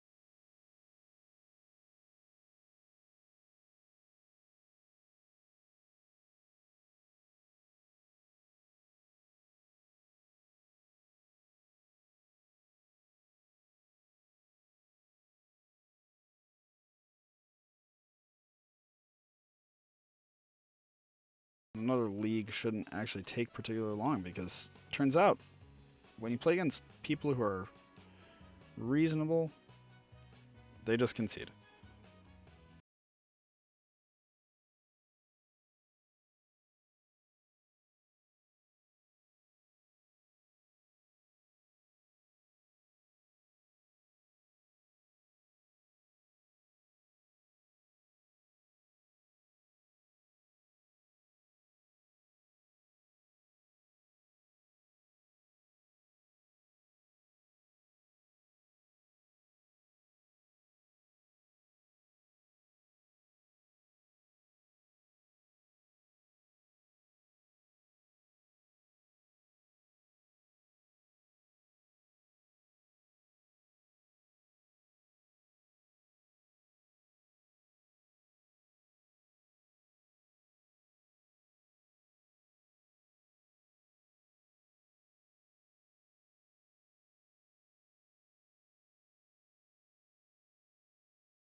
So next turn we can get our Karn out, grab a Tormods as like my gut reaction.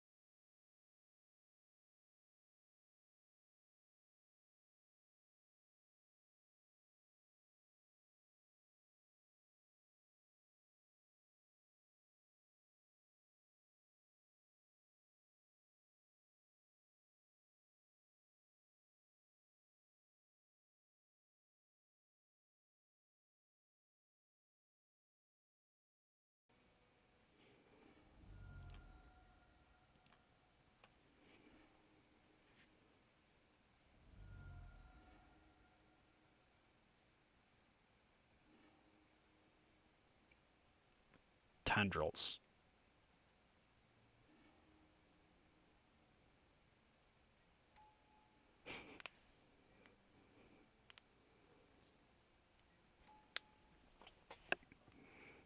I don't know if we're dead, but I feel like we're likely dead.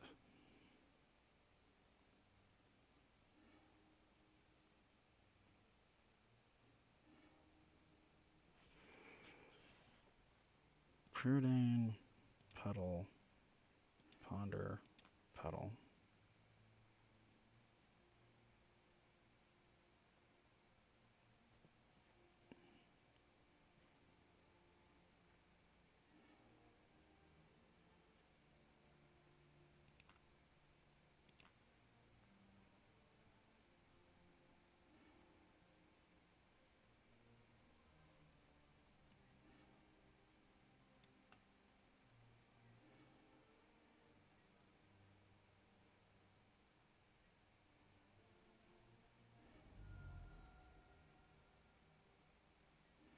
He had a decent turn too.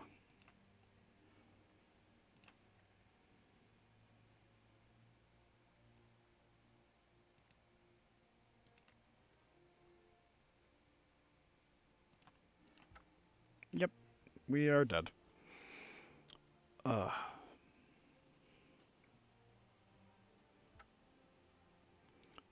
we'll do one more of these. That was fun.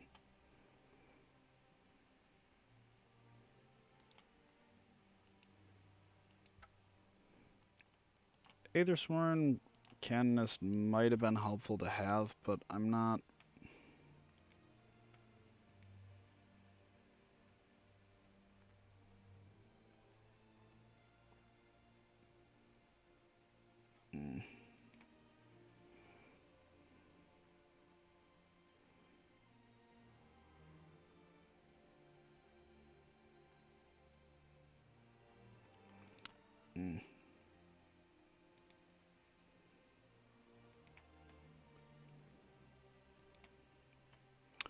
Going 3-0 is one of the best feelings in the world because you have the hope of getting the undefeated, but you also can be like, okay, yeah.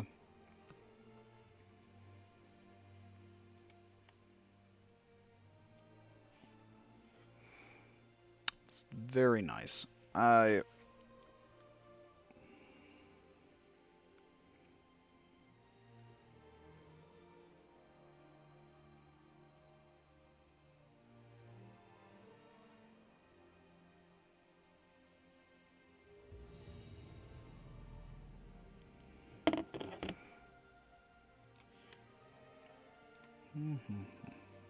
Mythic spoiler. Let's see.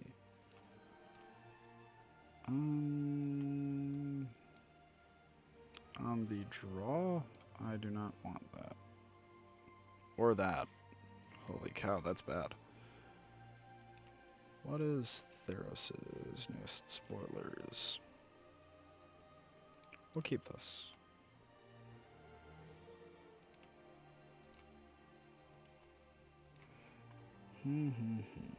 Multicolored gods. Or not gods, titans.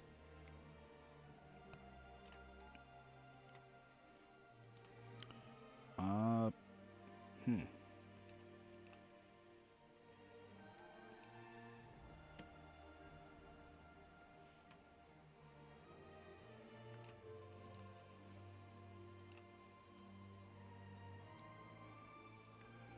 So, let's see. What are... 1, 2... We only have 2 Titans, really?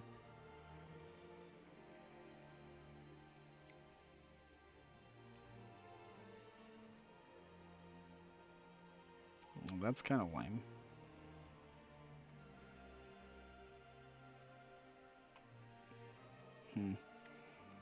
Admittedly, both of them are pretty nutty. Like, really nutty.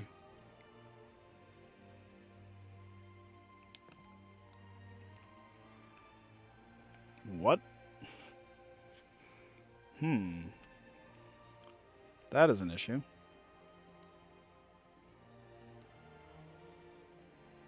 Well,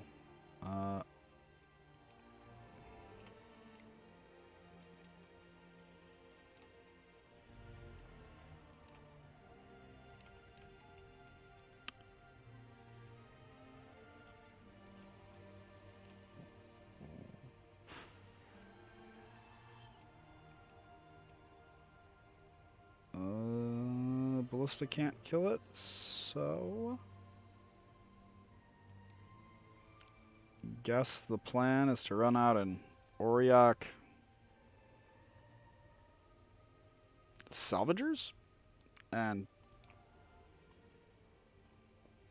just go from there.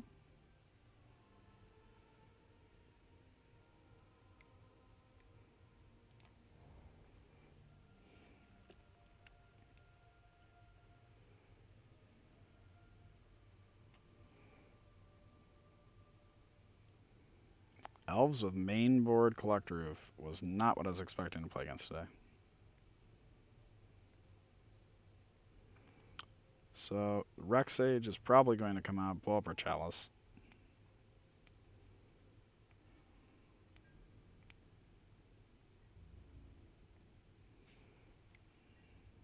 Ow.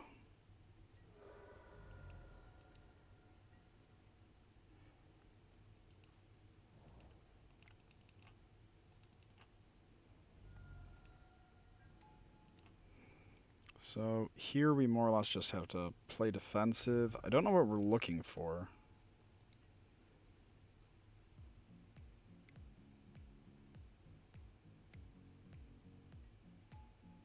That was a very good top deck on his part. That was a very good top deck.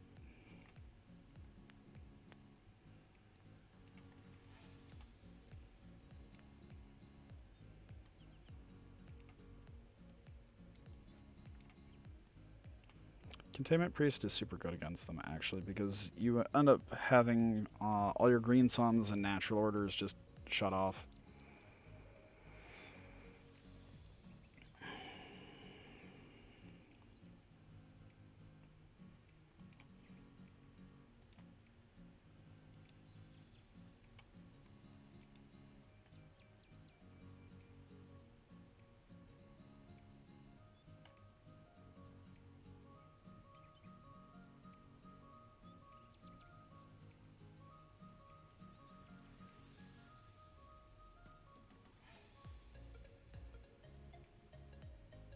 Why does everyone think so much against Bomberman?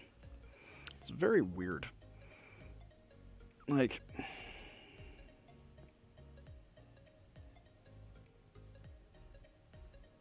Well, I technically understand.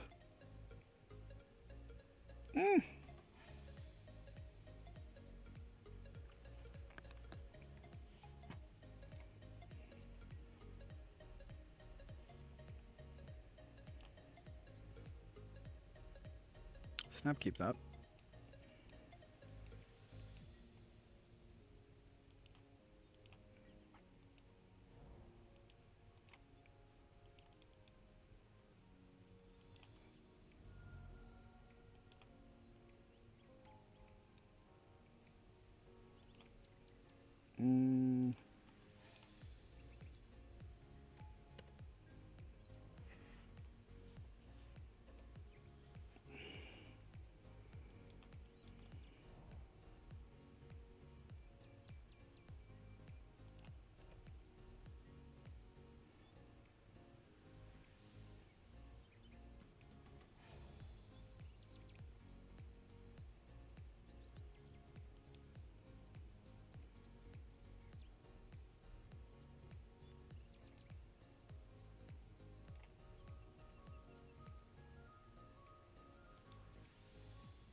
there's nothing to do with this mana.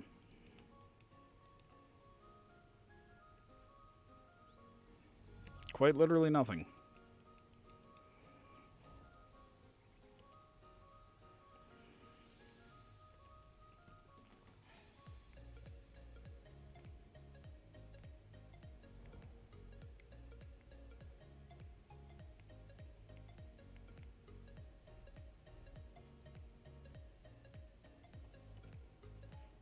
Yep.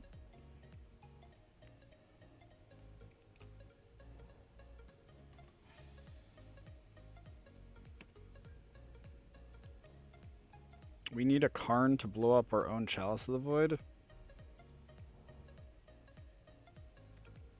so that we can kill his Collector. What a world.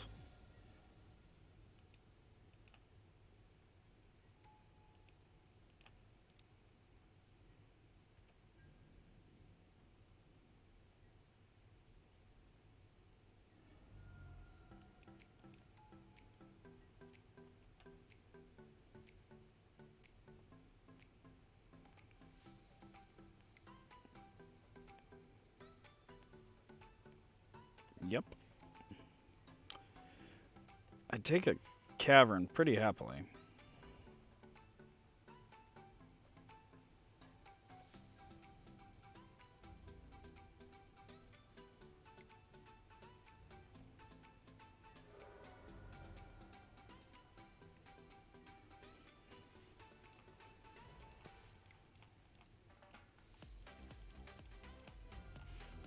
Now, we only need him to destroy Chalice.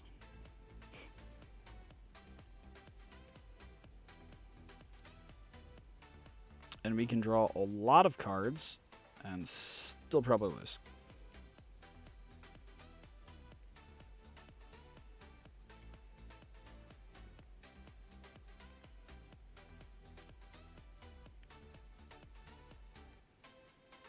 Yeah, I don't know how the hell we get out of this. Unless he just has a bunch of 1-drops in hand. Like, that's the only way I see us being... this not being just one of the worst situations possible for us.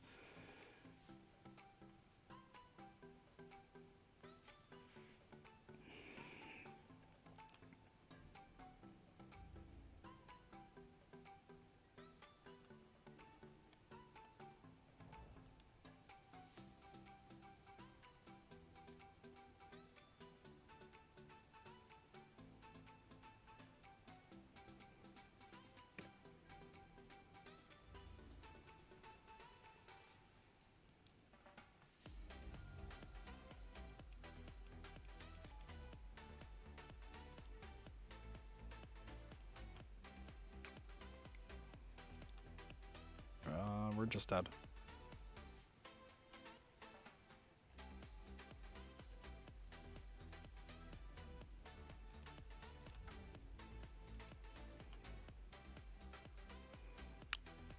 That was really weird. The mainboard Collector has just was not something I was expecting. So, yeah.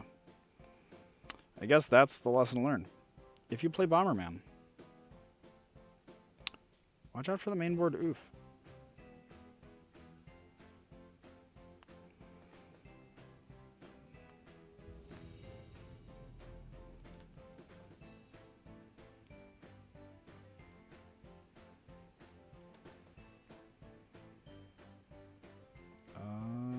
Keep.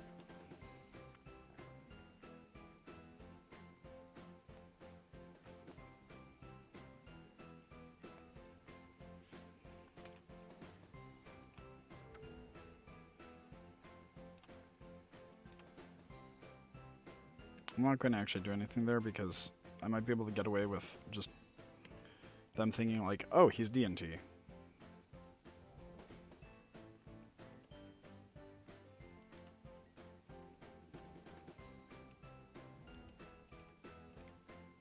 No.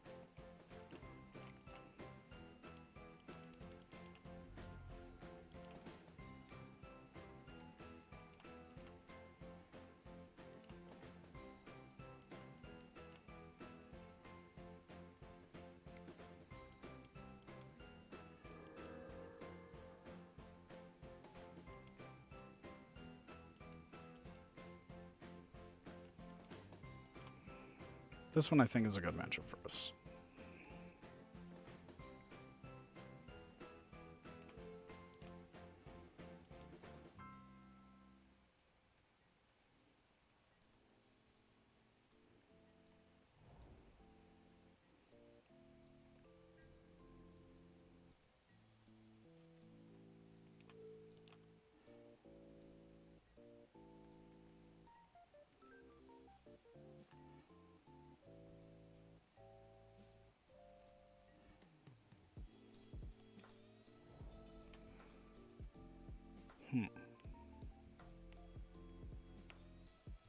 Which is more likely to get a force thrown at it?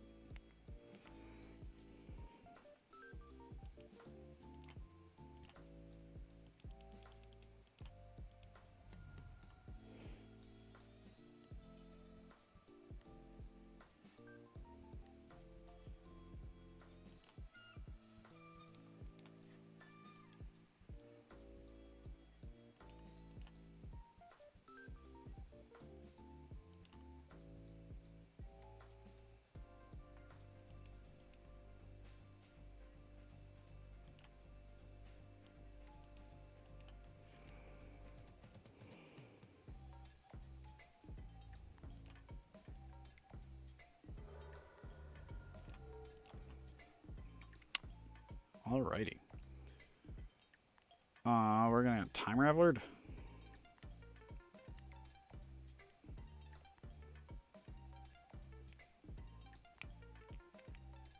If we're not getting Time Raveler here, it means he doesn't have any extra lands.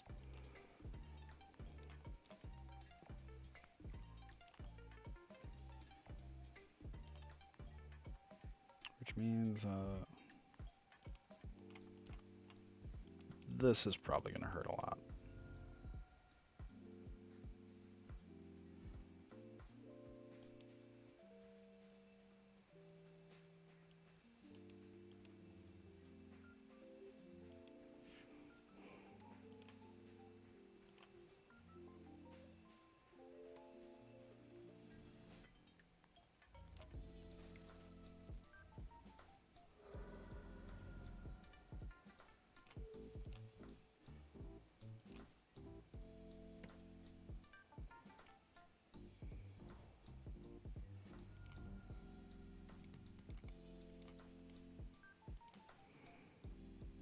He drew a lot of forces.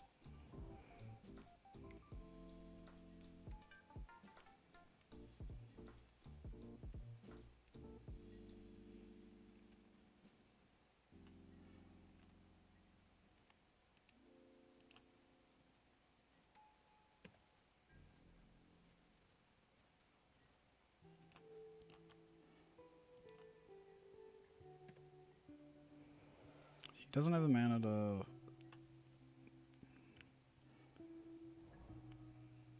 Ugh.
So we can get back 4 baubles.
So the reason I did that one there is because I didn't want to potentially be susceptible to a Narset.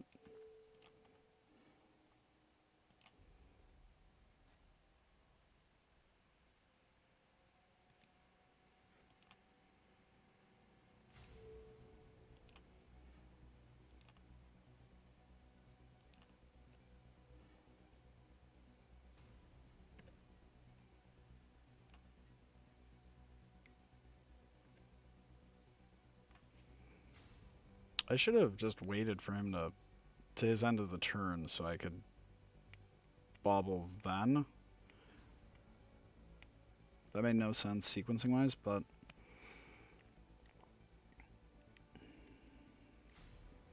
we will be drawing 3 more cards. We're staying roughly on card parity, and that's okay.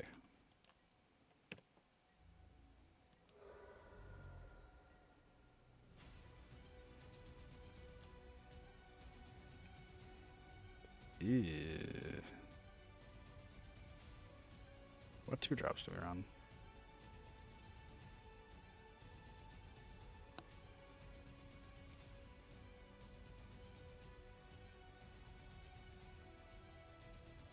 We run nothing in the main that costs 2? Actually, let's just put this on 1.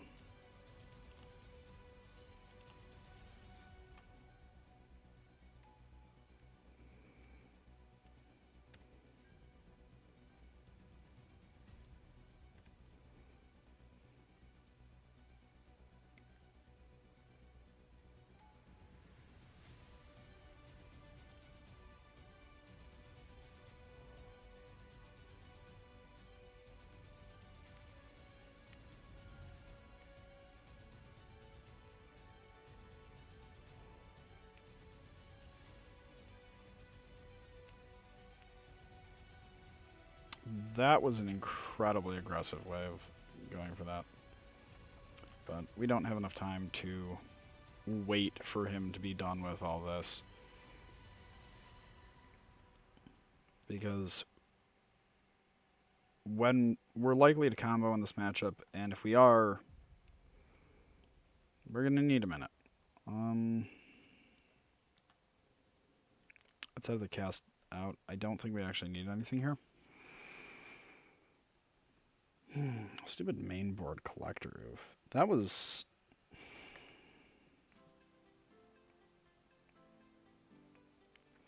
very different than what I was expecting.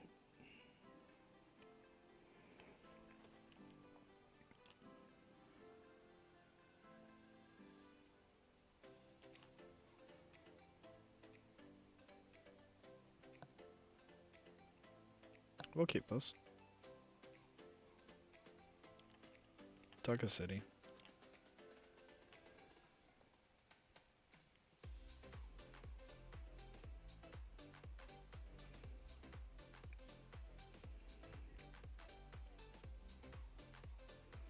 Oh, no possible play yield all. And we F6 through this turn. We bobble them during upkeep.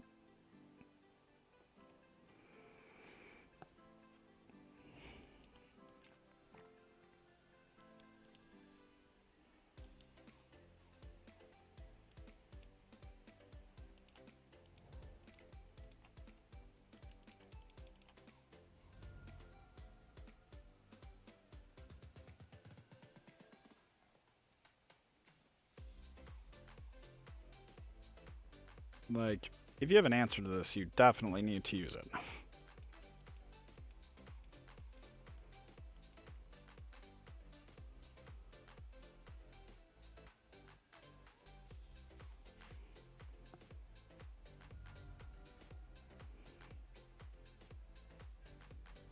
There we go.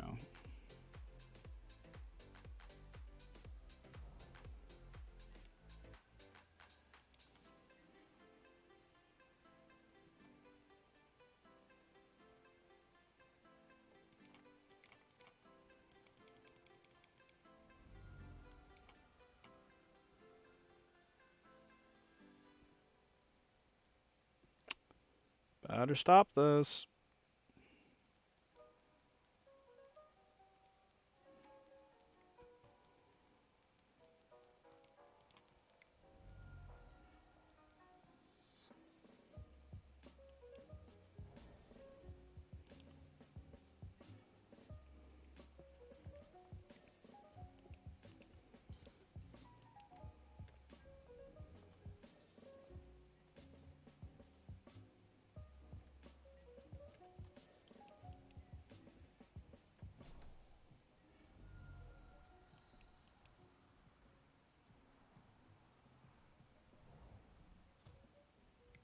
Okay. Oh no.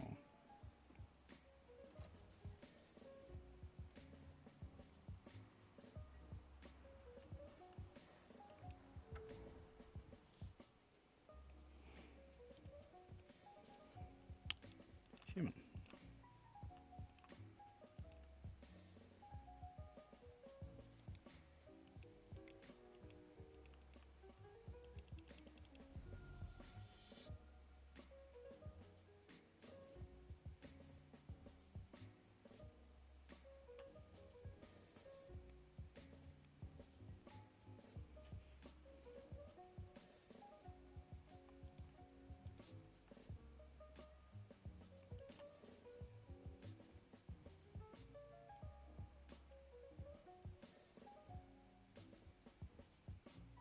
Two, three, four, five, six. Let's threaten that.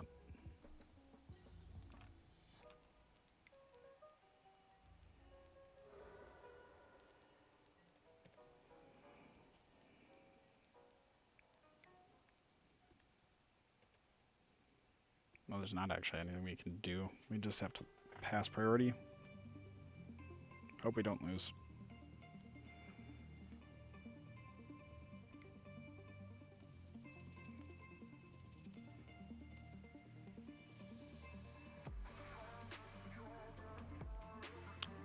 This seems a little anemic, my friend.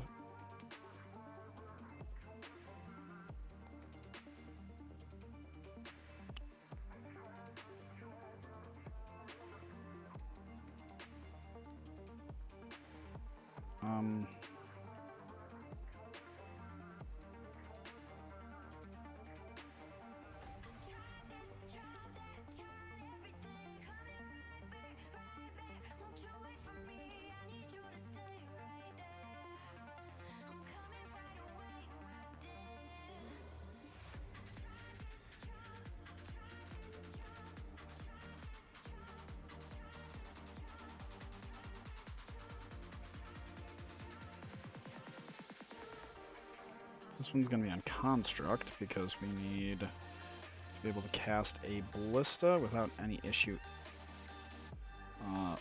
potentially.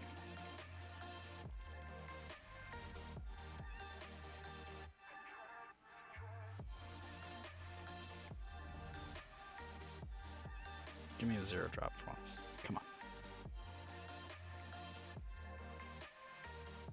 on. Oh, no fun.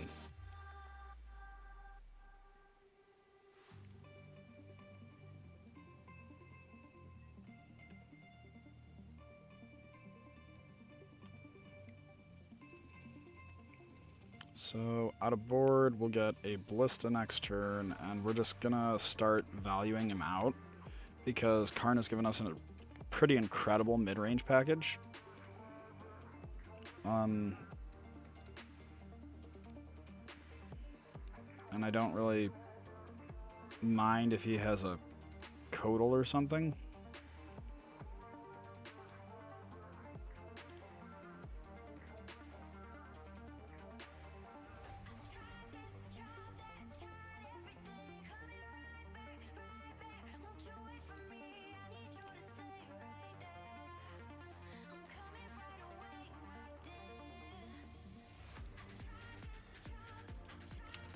One, two, three, four.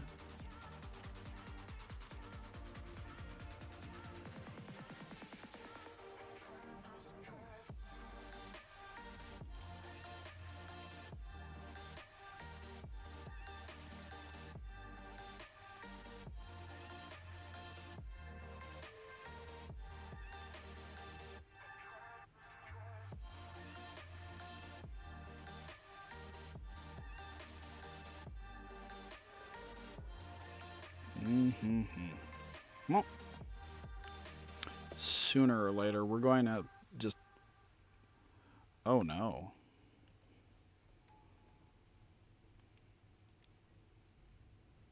Wait, why oh no? Who cares?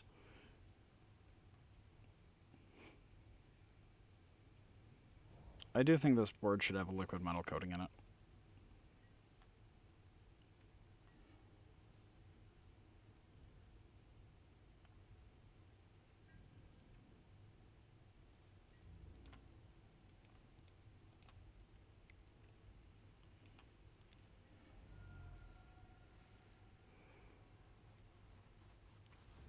We're likely going to have to pump our Ballista to kill off his Jace.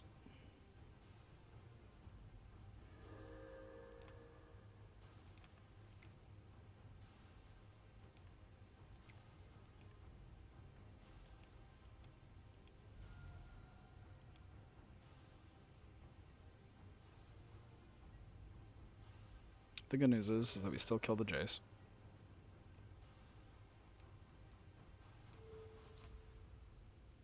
We get rid of his food token. We play our Lotus Petal, and then we don't care. Because we will grind him out. Because we are on some nightmare nonsense of a list.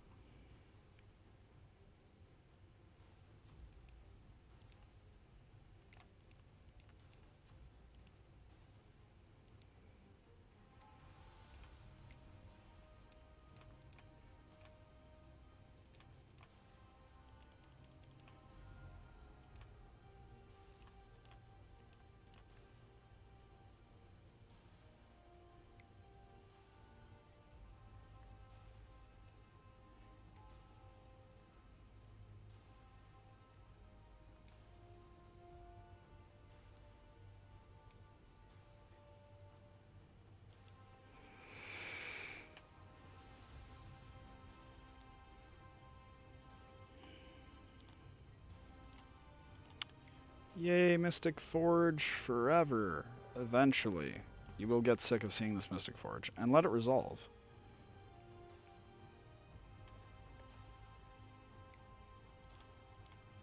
Right? Nope, we want to ping you with that, because I need a Ballista in my yard.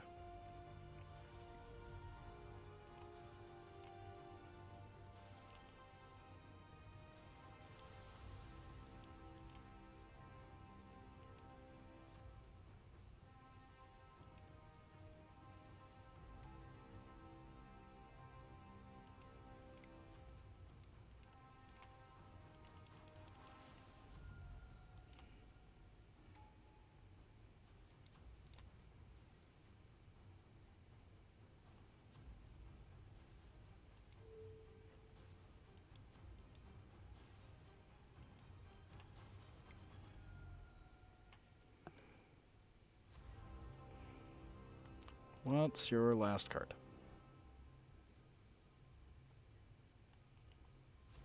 Oh, cool. So we should just be able to win from here without much difficulty, because it's not like he's doing shit. Yeah. That I'm actually less desirous of.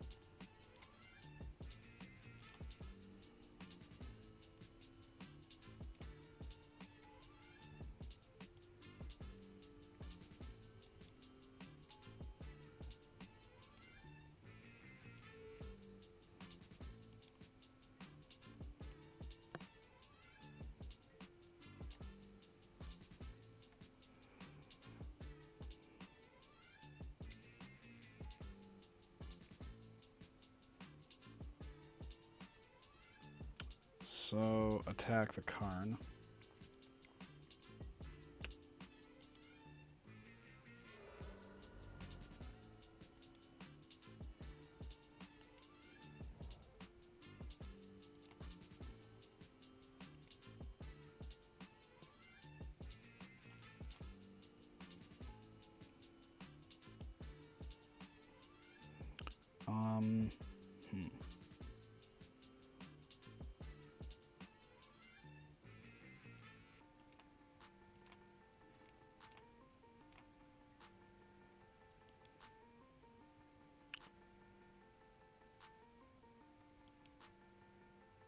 Where is my last walking ballista?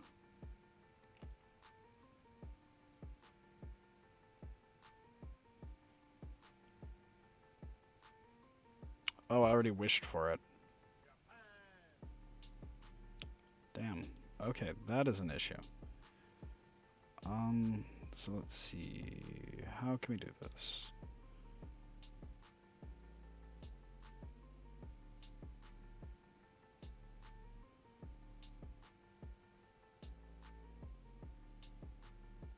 We're kind of stuck getting Ensnaring Bridge.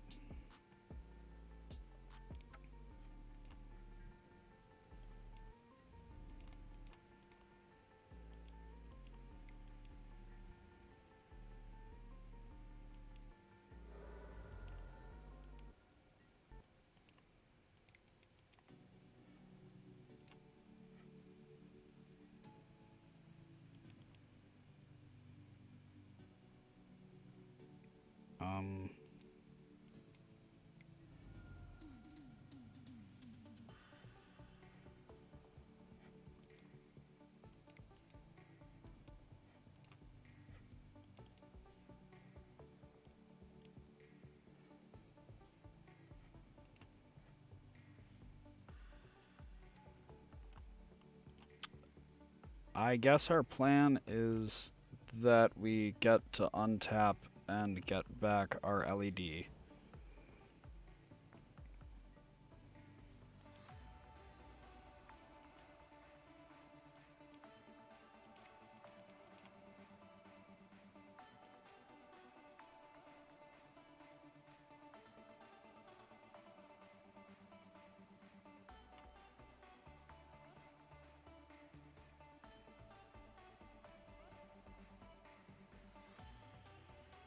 Okay. Whew. Barely got that one. I thought that matchup was way better than it apparently is. Apparently...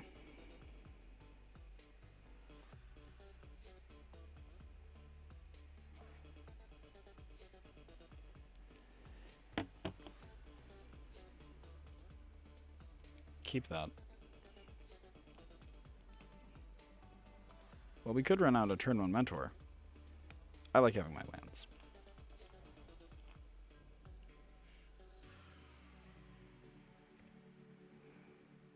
We also have a way of casting our cast out if we need to.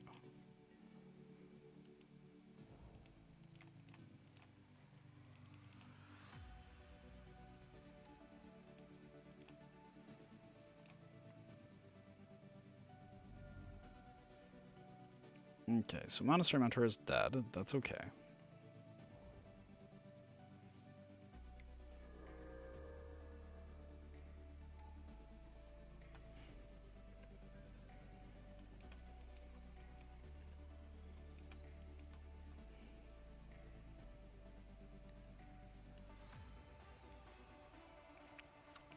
Really, really, really like to see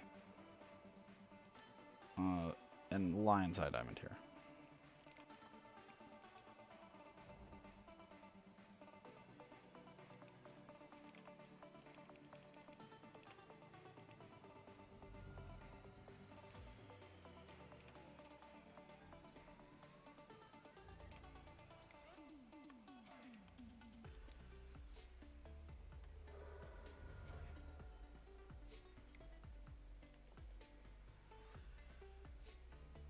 Probably getting Terminus here, and that's okay because, like, the cards of ours that are worth value are worth so much more than theirs that it's Not even funny.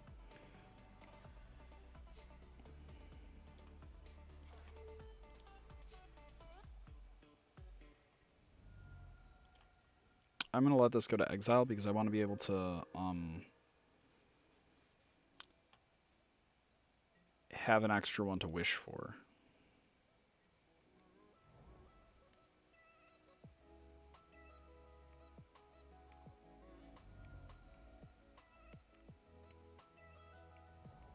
Jace?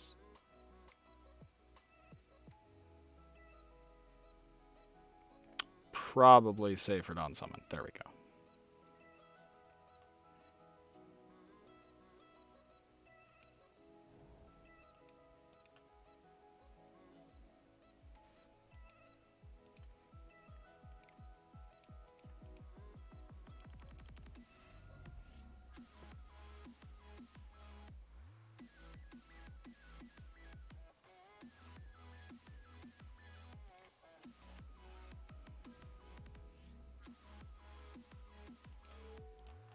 Let's see what you got. More or less nothing. Okay. Oh, shit.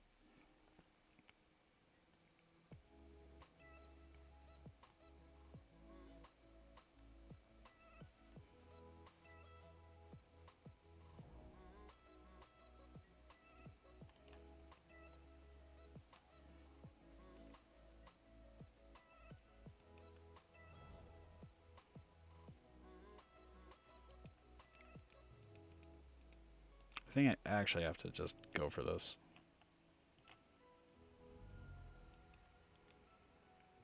Like...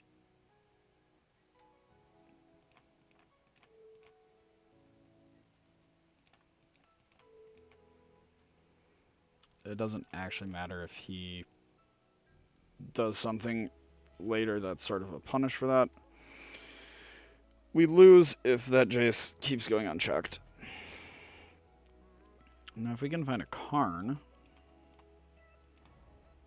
that'd be awfully swell.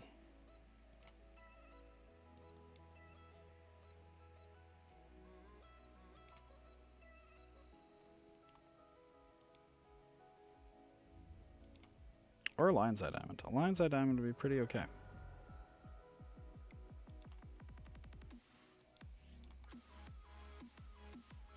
Honestly, Lion's Eye Diamond is the best you could get.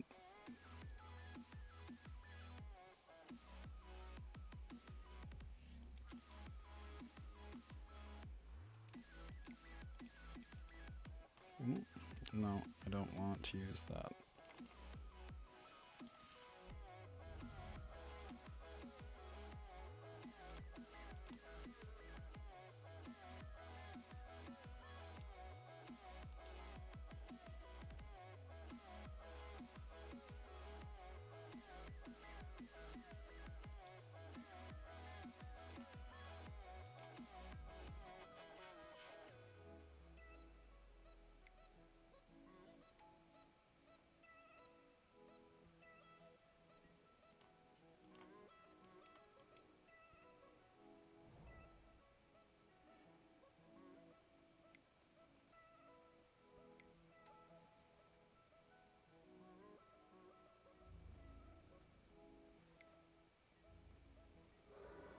Okay.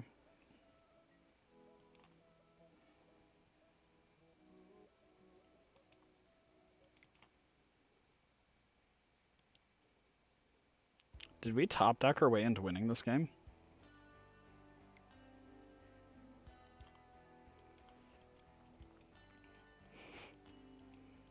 Because it'd be hysterical if the only thing like he has is like...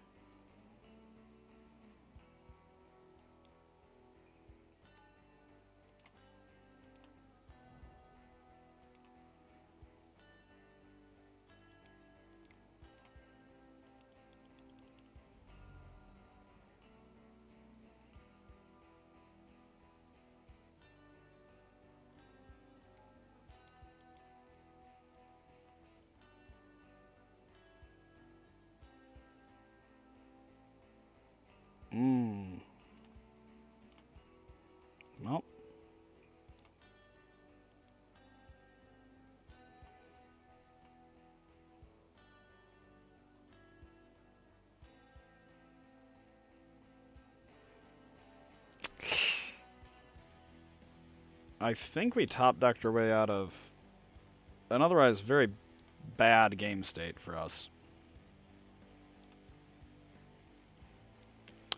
I believe he just conceded, because I can't do anything with the screen. Yep. Man, Bomberman is so fun. I need to borrow this deck for more, like, big events. It's super enjoyable. It's like, you can play this sort of grindy, value accrual artifact game, or you can just kill them, and you're...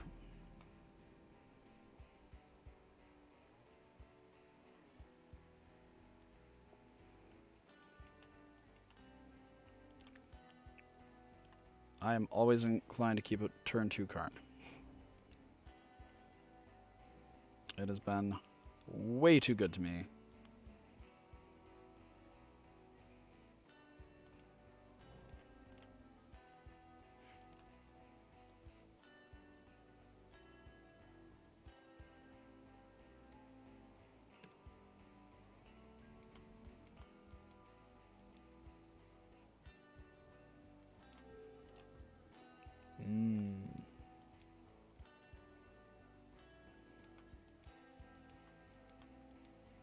Turn 2 Forge or turn 2 Karn. Either is pretty okay in my book.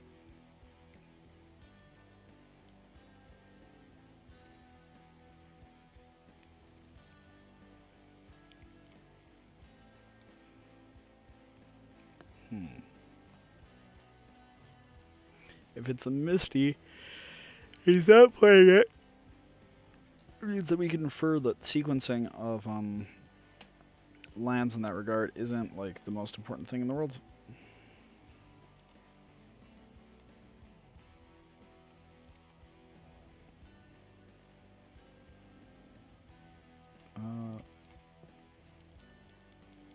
Yep.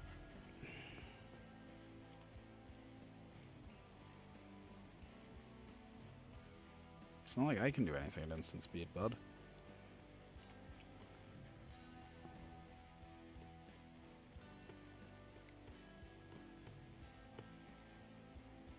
Nope.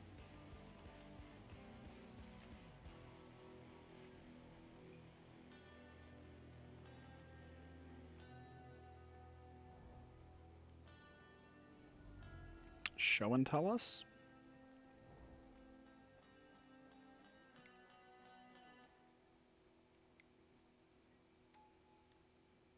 Aww. That's such a small play.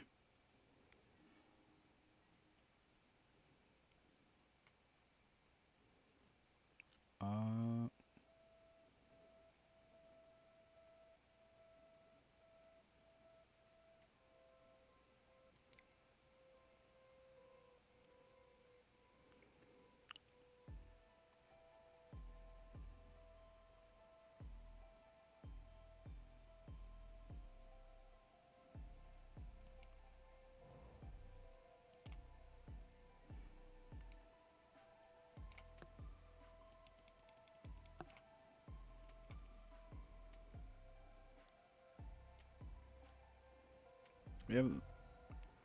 Oh no. Drats. Okay, so...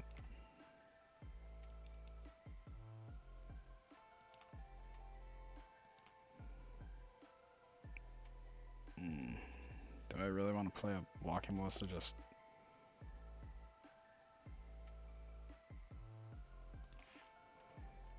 No, even though he's on bug, which should be sort of a red flag as to how we need to approach the game.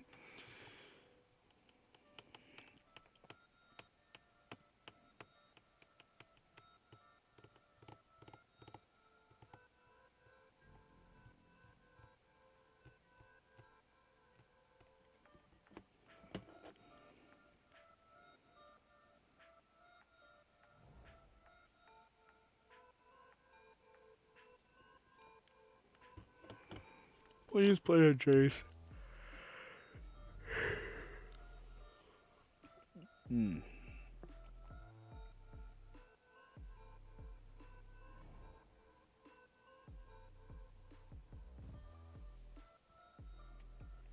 This does not seem like the best spot to be doing that.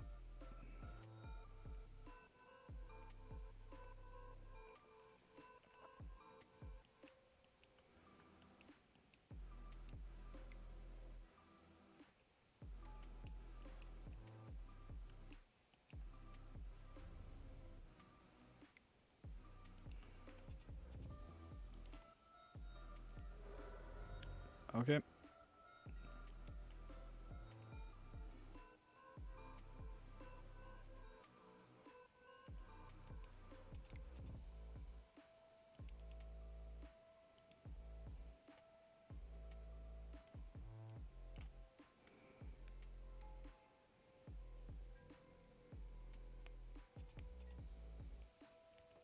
Next turn, we're going to actually use the cavern to name construct.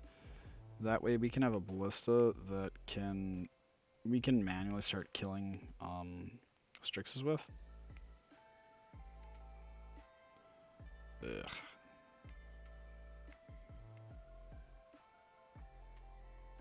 I was so expecting him to be gone today, not an eternity of Oko later.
My favorite part of this situation is that we can end up getting back our walking ballista with our Auriok Salvagers, and sort of just this grindy plan.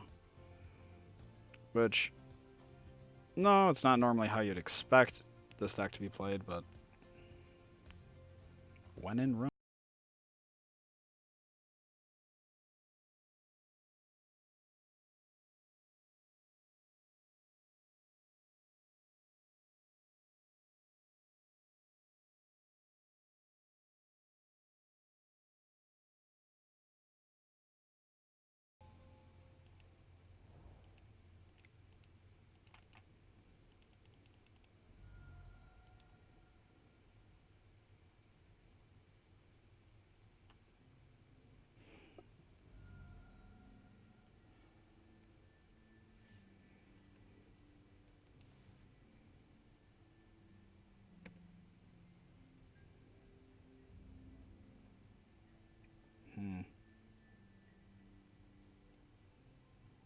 I'm not going to let him draw cards. It will target us with this.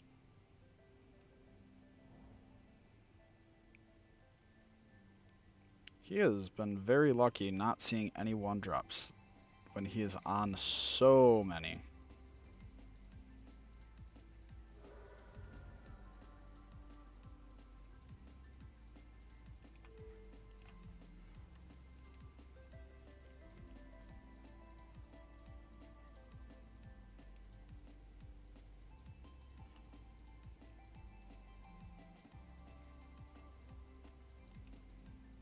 Wow, that was less than ideal.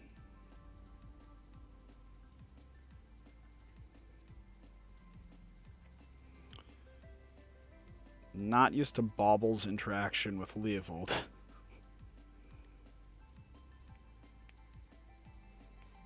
I'd like a Mystic Forge, though. That would be really good.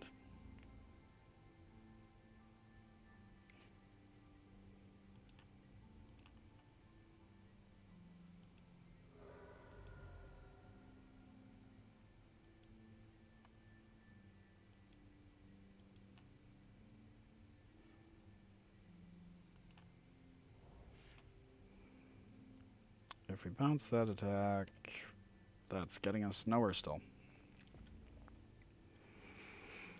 We need a decent draw, but the stupid...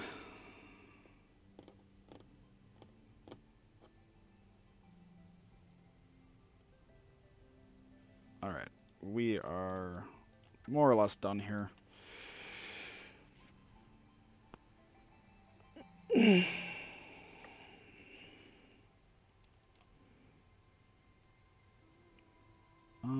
Out of board, we don't actually have anything really that we want different. We just want to run back the matchup. It's kind of odd that, despite the fact that I would have expected game 1s to be like these super clean wins, the game 1s have been by far the shakiest bit for the deck.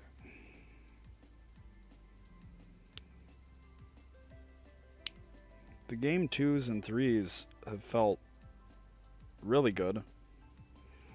And so I'm kind of left in this weird flux with relation to, is sideboarding... How am I supposed to sideboard?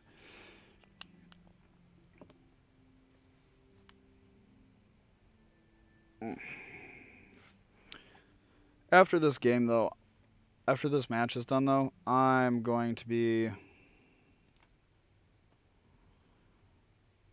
probably taking a break because it's been a lot, and I'm sleepy because so much driving. But otherwise, Bomberman is the best. It's so fun. The only thing that can make it better, him to Turok.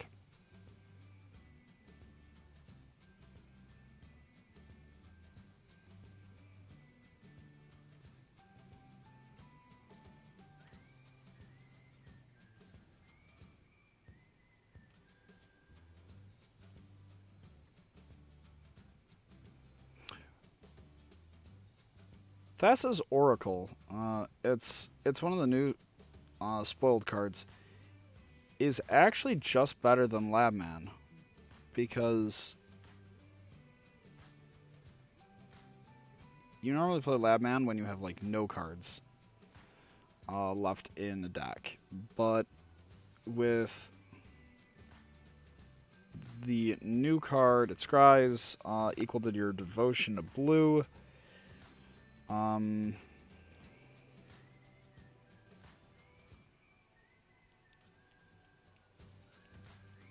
Yes, I will definitely keep this one. Now, I don't necessarily like leading on the turn 1 Chalice is really good. Actually, yeah, if I have the turn 1 Chalice, I feel like I need to do that.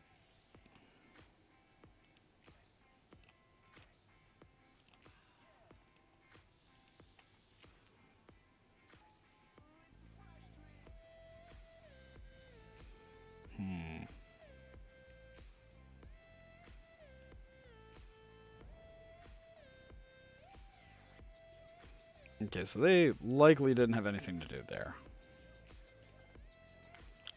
This one is going to be on human. But we're still going to play a construct with it.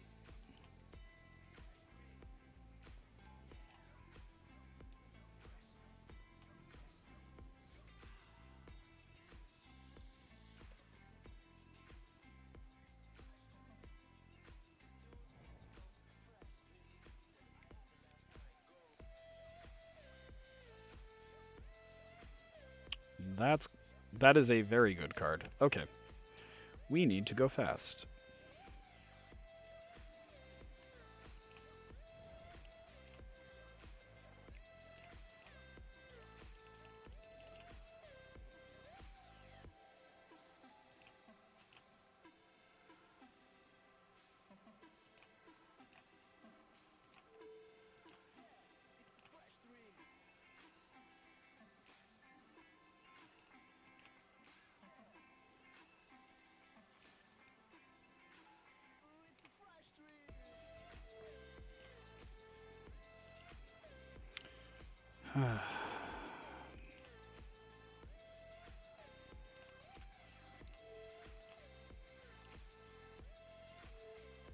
Whoops. Cancel.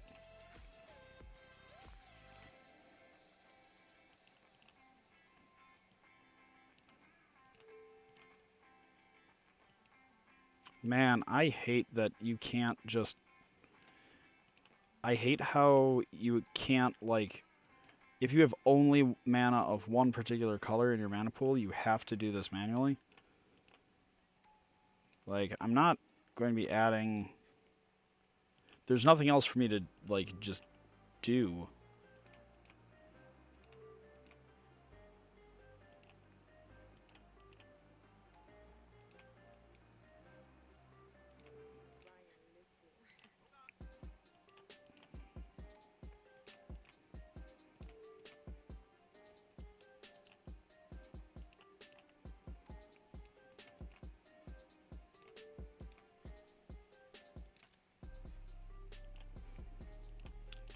Ugh.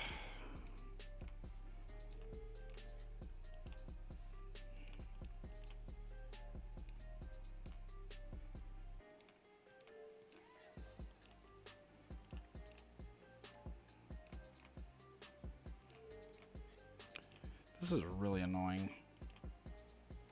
Like, I get it. Something about dissuading people from playing combo, but...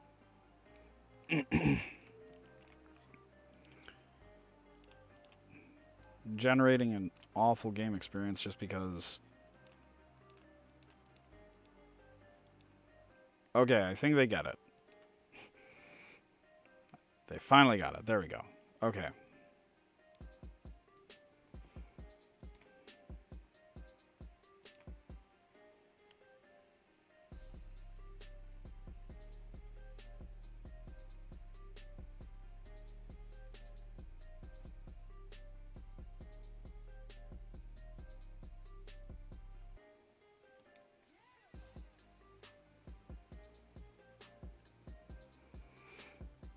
Thassa's Oracle. That's what it is. This card is really good in Doomsday. Or Adnos. Really, either.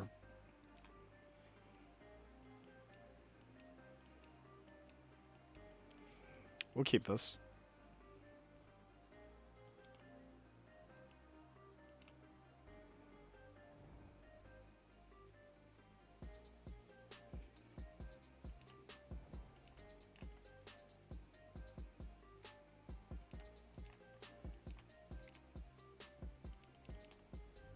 I hate how it does that.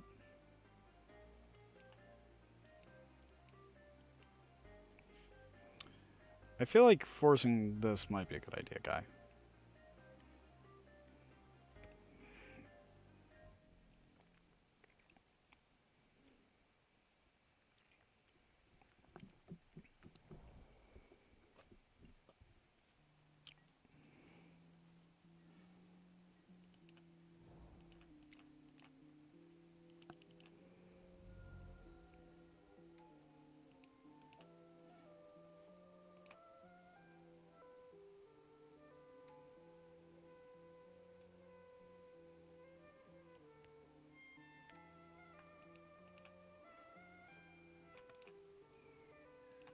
Always yield, always yield, always yield.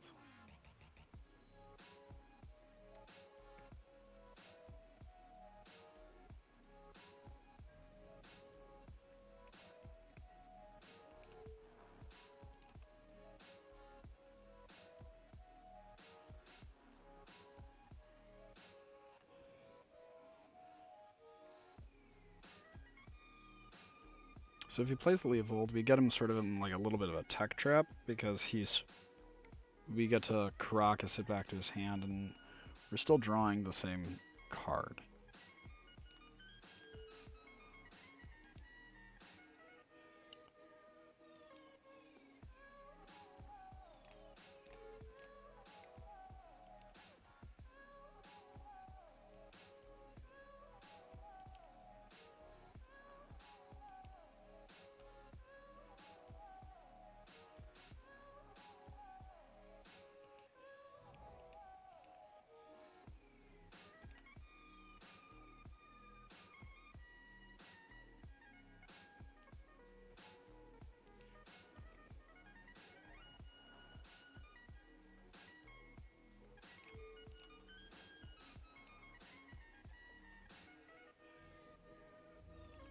We have to do that so that if he plays Leovold again, we don't have to do that weird like workaround again.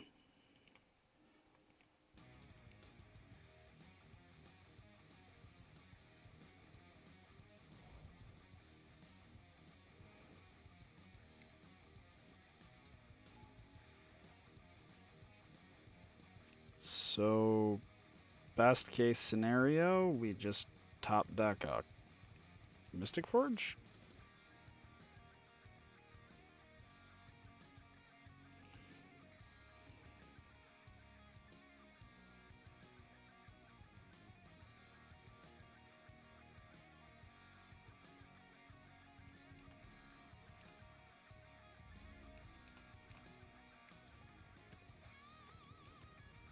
Well, we're seeing a disproportionately large number of things we don't want to see. We also had a bunch of mentors, so that makes me feel a little bit better.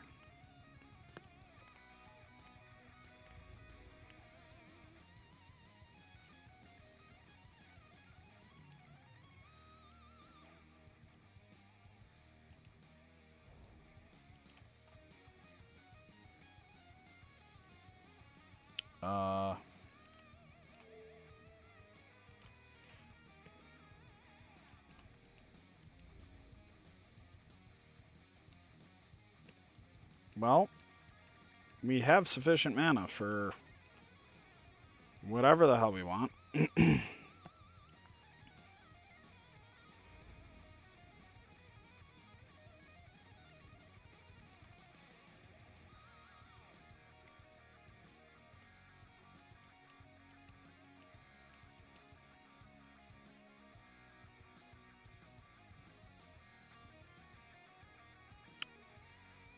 We're 1, 2, 3, 4, 5, 6, 7. That's 7 lands out of not a super large number of cards.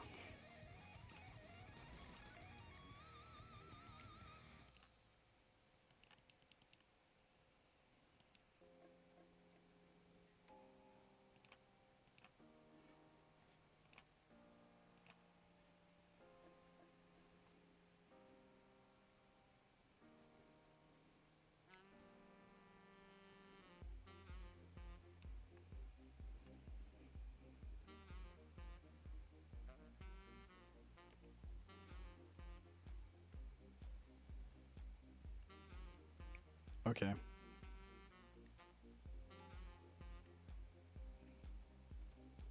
Still have a lot of monks.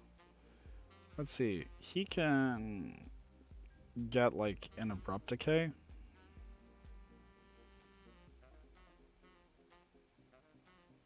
If I attack here. Actually, I think I do want to attack here.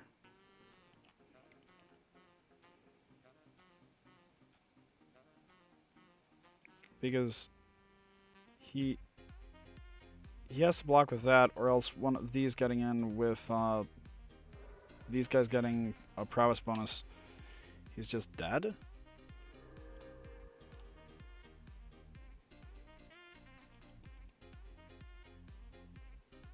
Man, we've Mycosynth Lattice twice today only?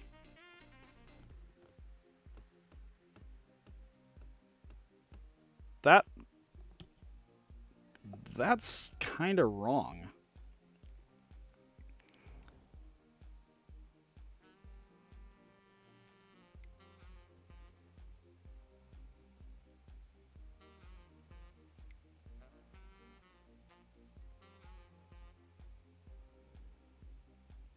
Okay, you have 2 Leovolds in play.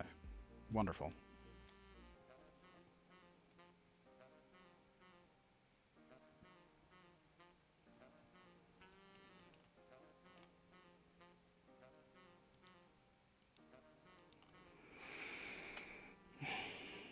Okay.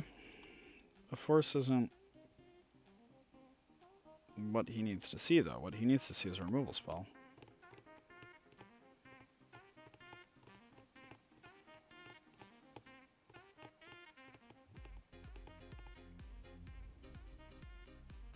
Give me a Karn.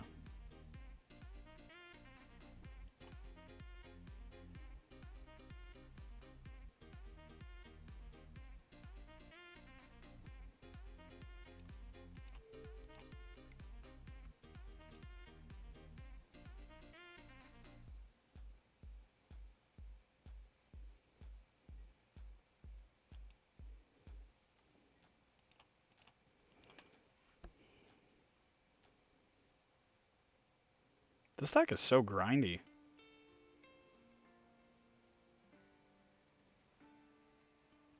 Hell yeah. We did it. I'm feeling reinvigorated. We got one more game, one more match. Then I have to get to my LGS.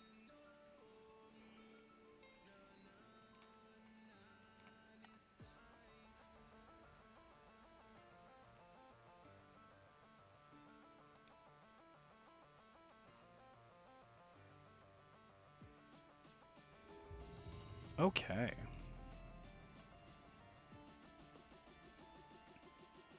Yes.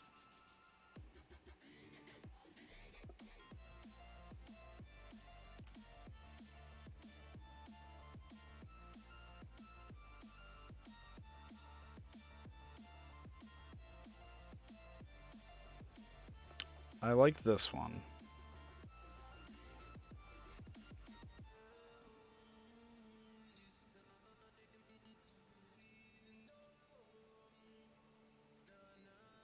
I don't know what the tuck is.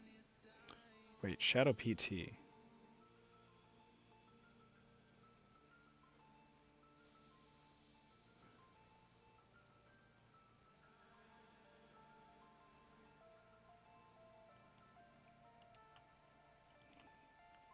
He's the stupid, Monored prison guy.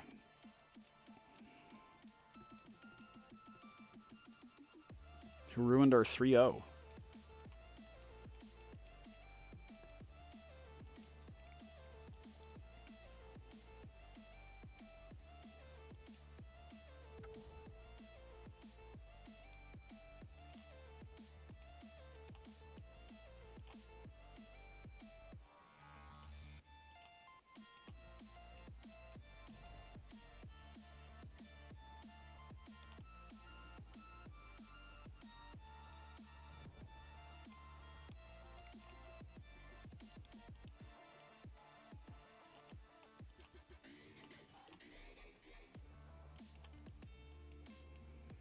And what we can keep doing is we can just...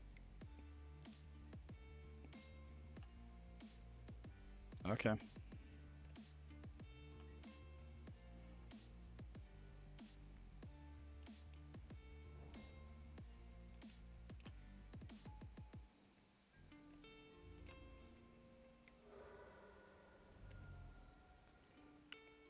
Worst case, here we can make our Ballista a 3/3.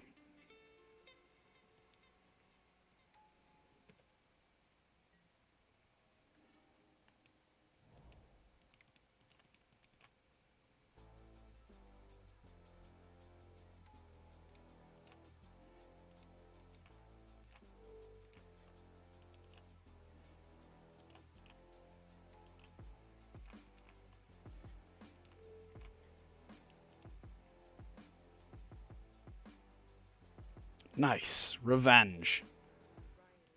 Revenge is all that counts.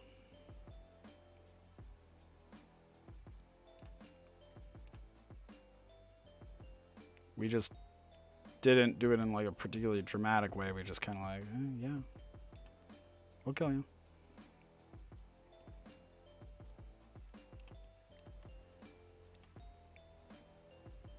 Actually, I want all my Mishras.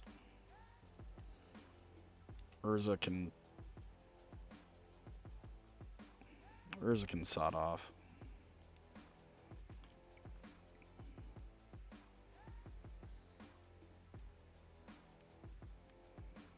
This deck is so fun. Ugh. Legacy, so...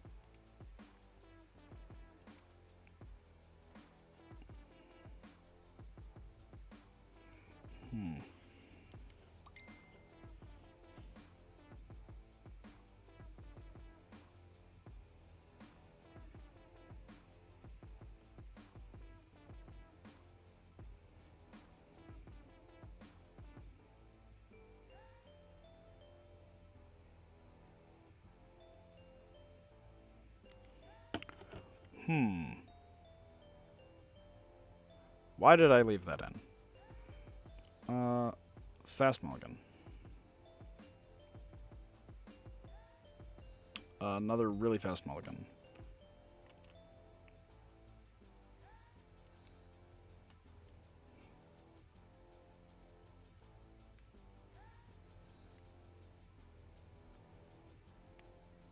Gosh, I'll leave Chalice in a Chalice Mirror and we'll have a grand time.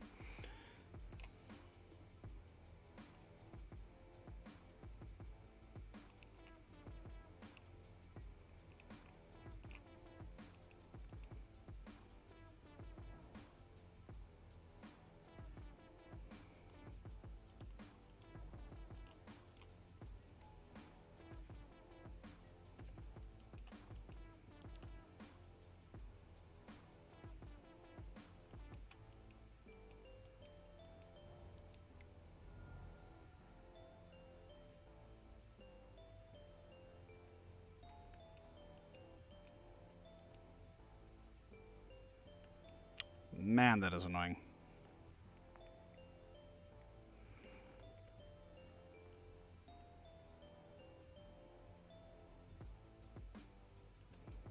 It's like our all artifact deck is soft to it for some reason.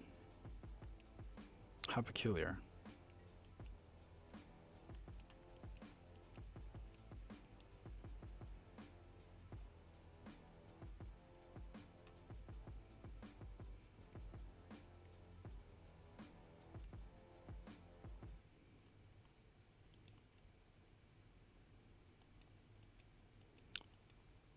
If he's smart, he gets the liquid metal. Oh, he chose the Mycosynth.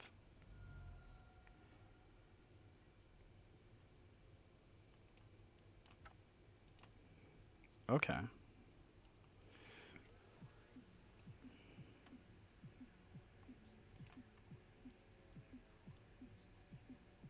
So let's cut our chalices for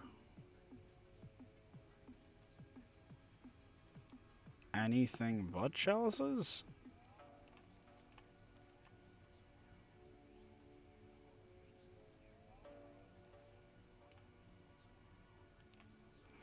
Like, a turn 1 Mystic Forge would be nice.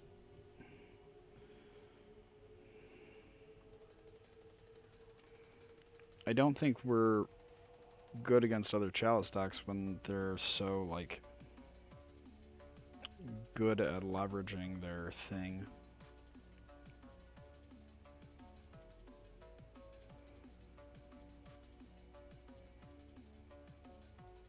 This is a turn 3.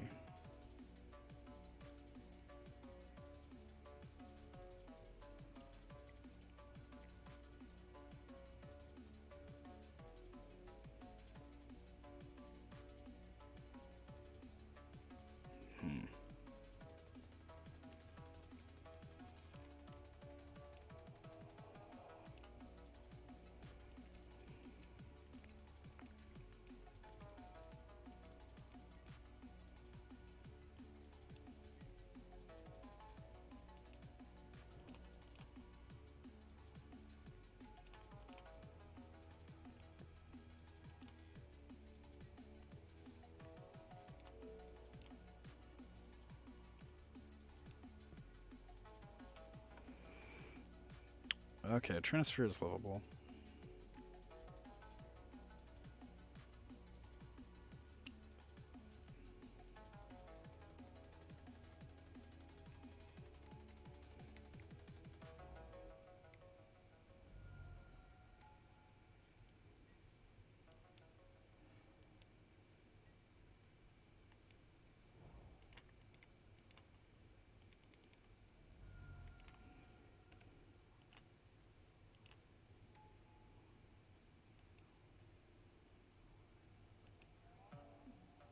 No, I can't even cast that.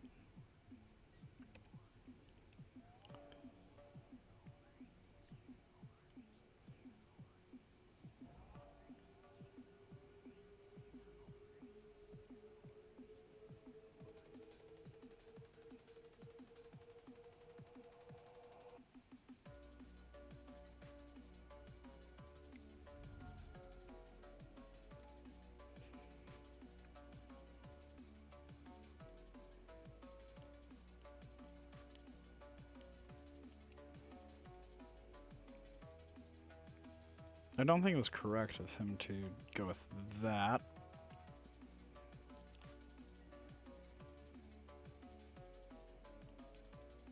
Well, hold on. Let's see.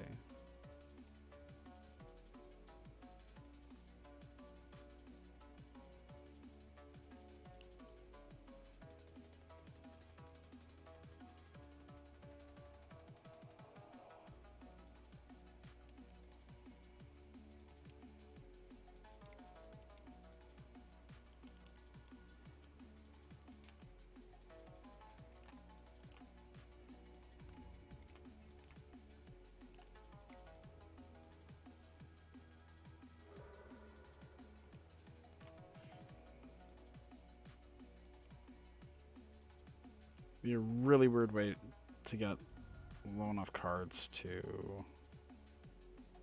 Okay, so kill...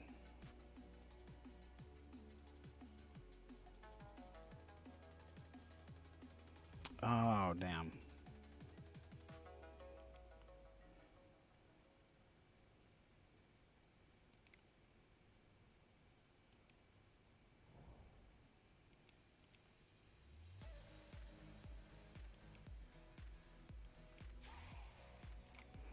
I don't think this is a good matchup for us. Like, I can see the lists with, a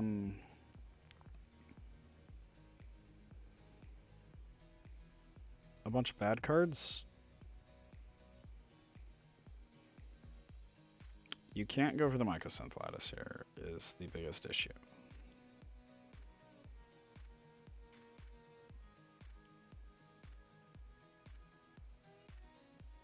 I need another white source. Because if we get another white source, we can start just casting very expensive anthems. Turn-long anthems, I guess.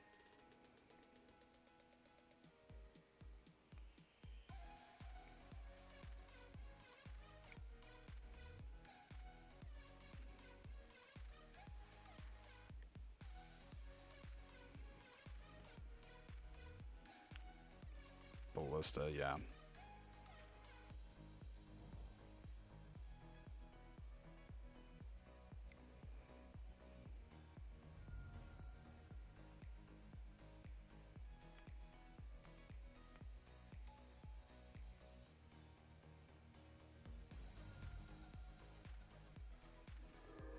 That was pretty good.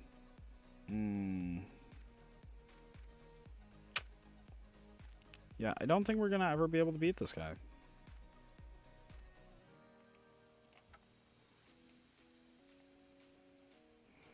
Because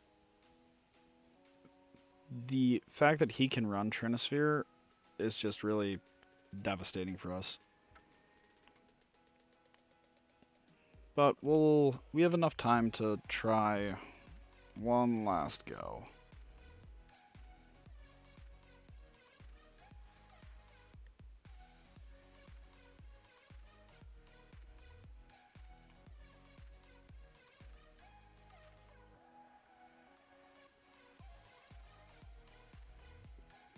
Oh, shit.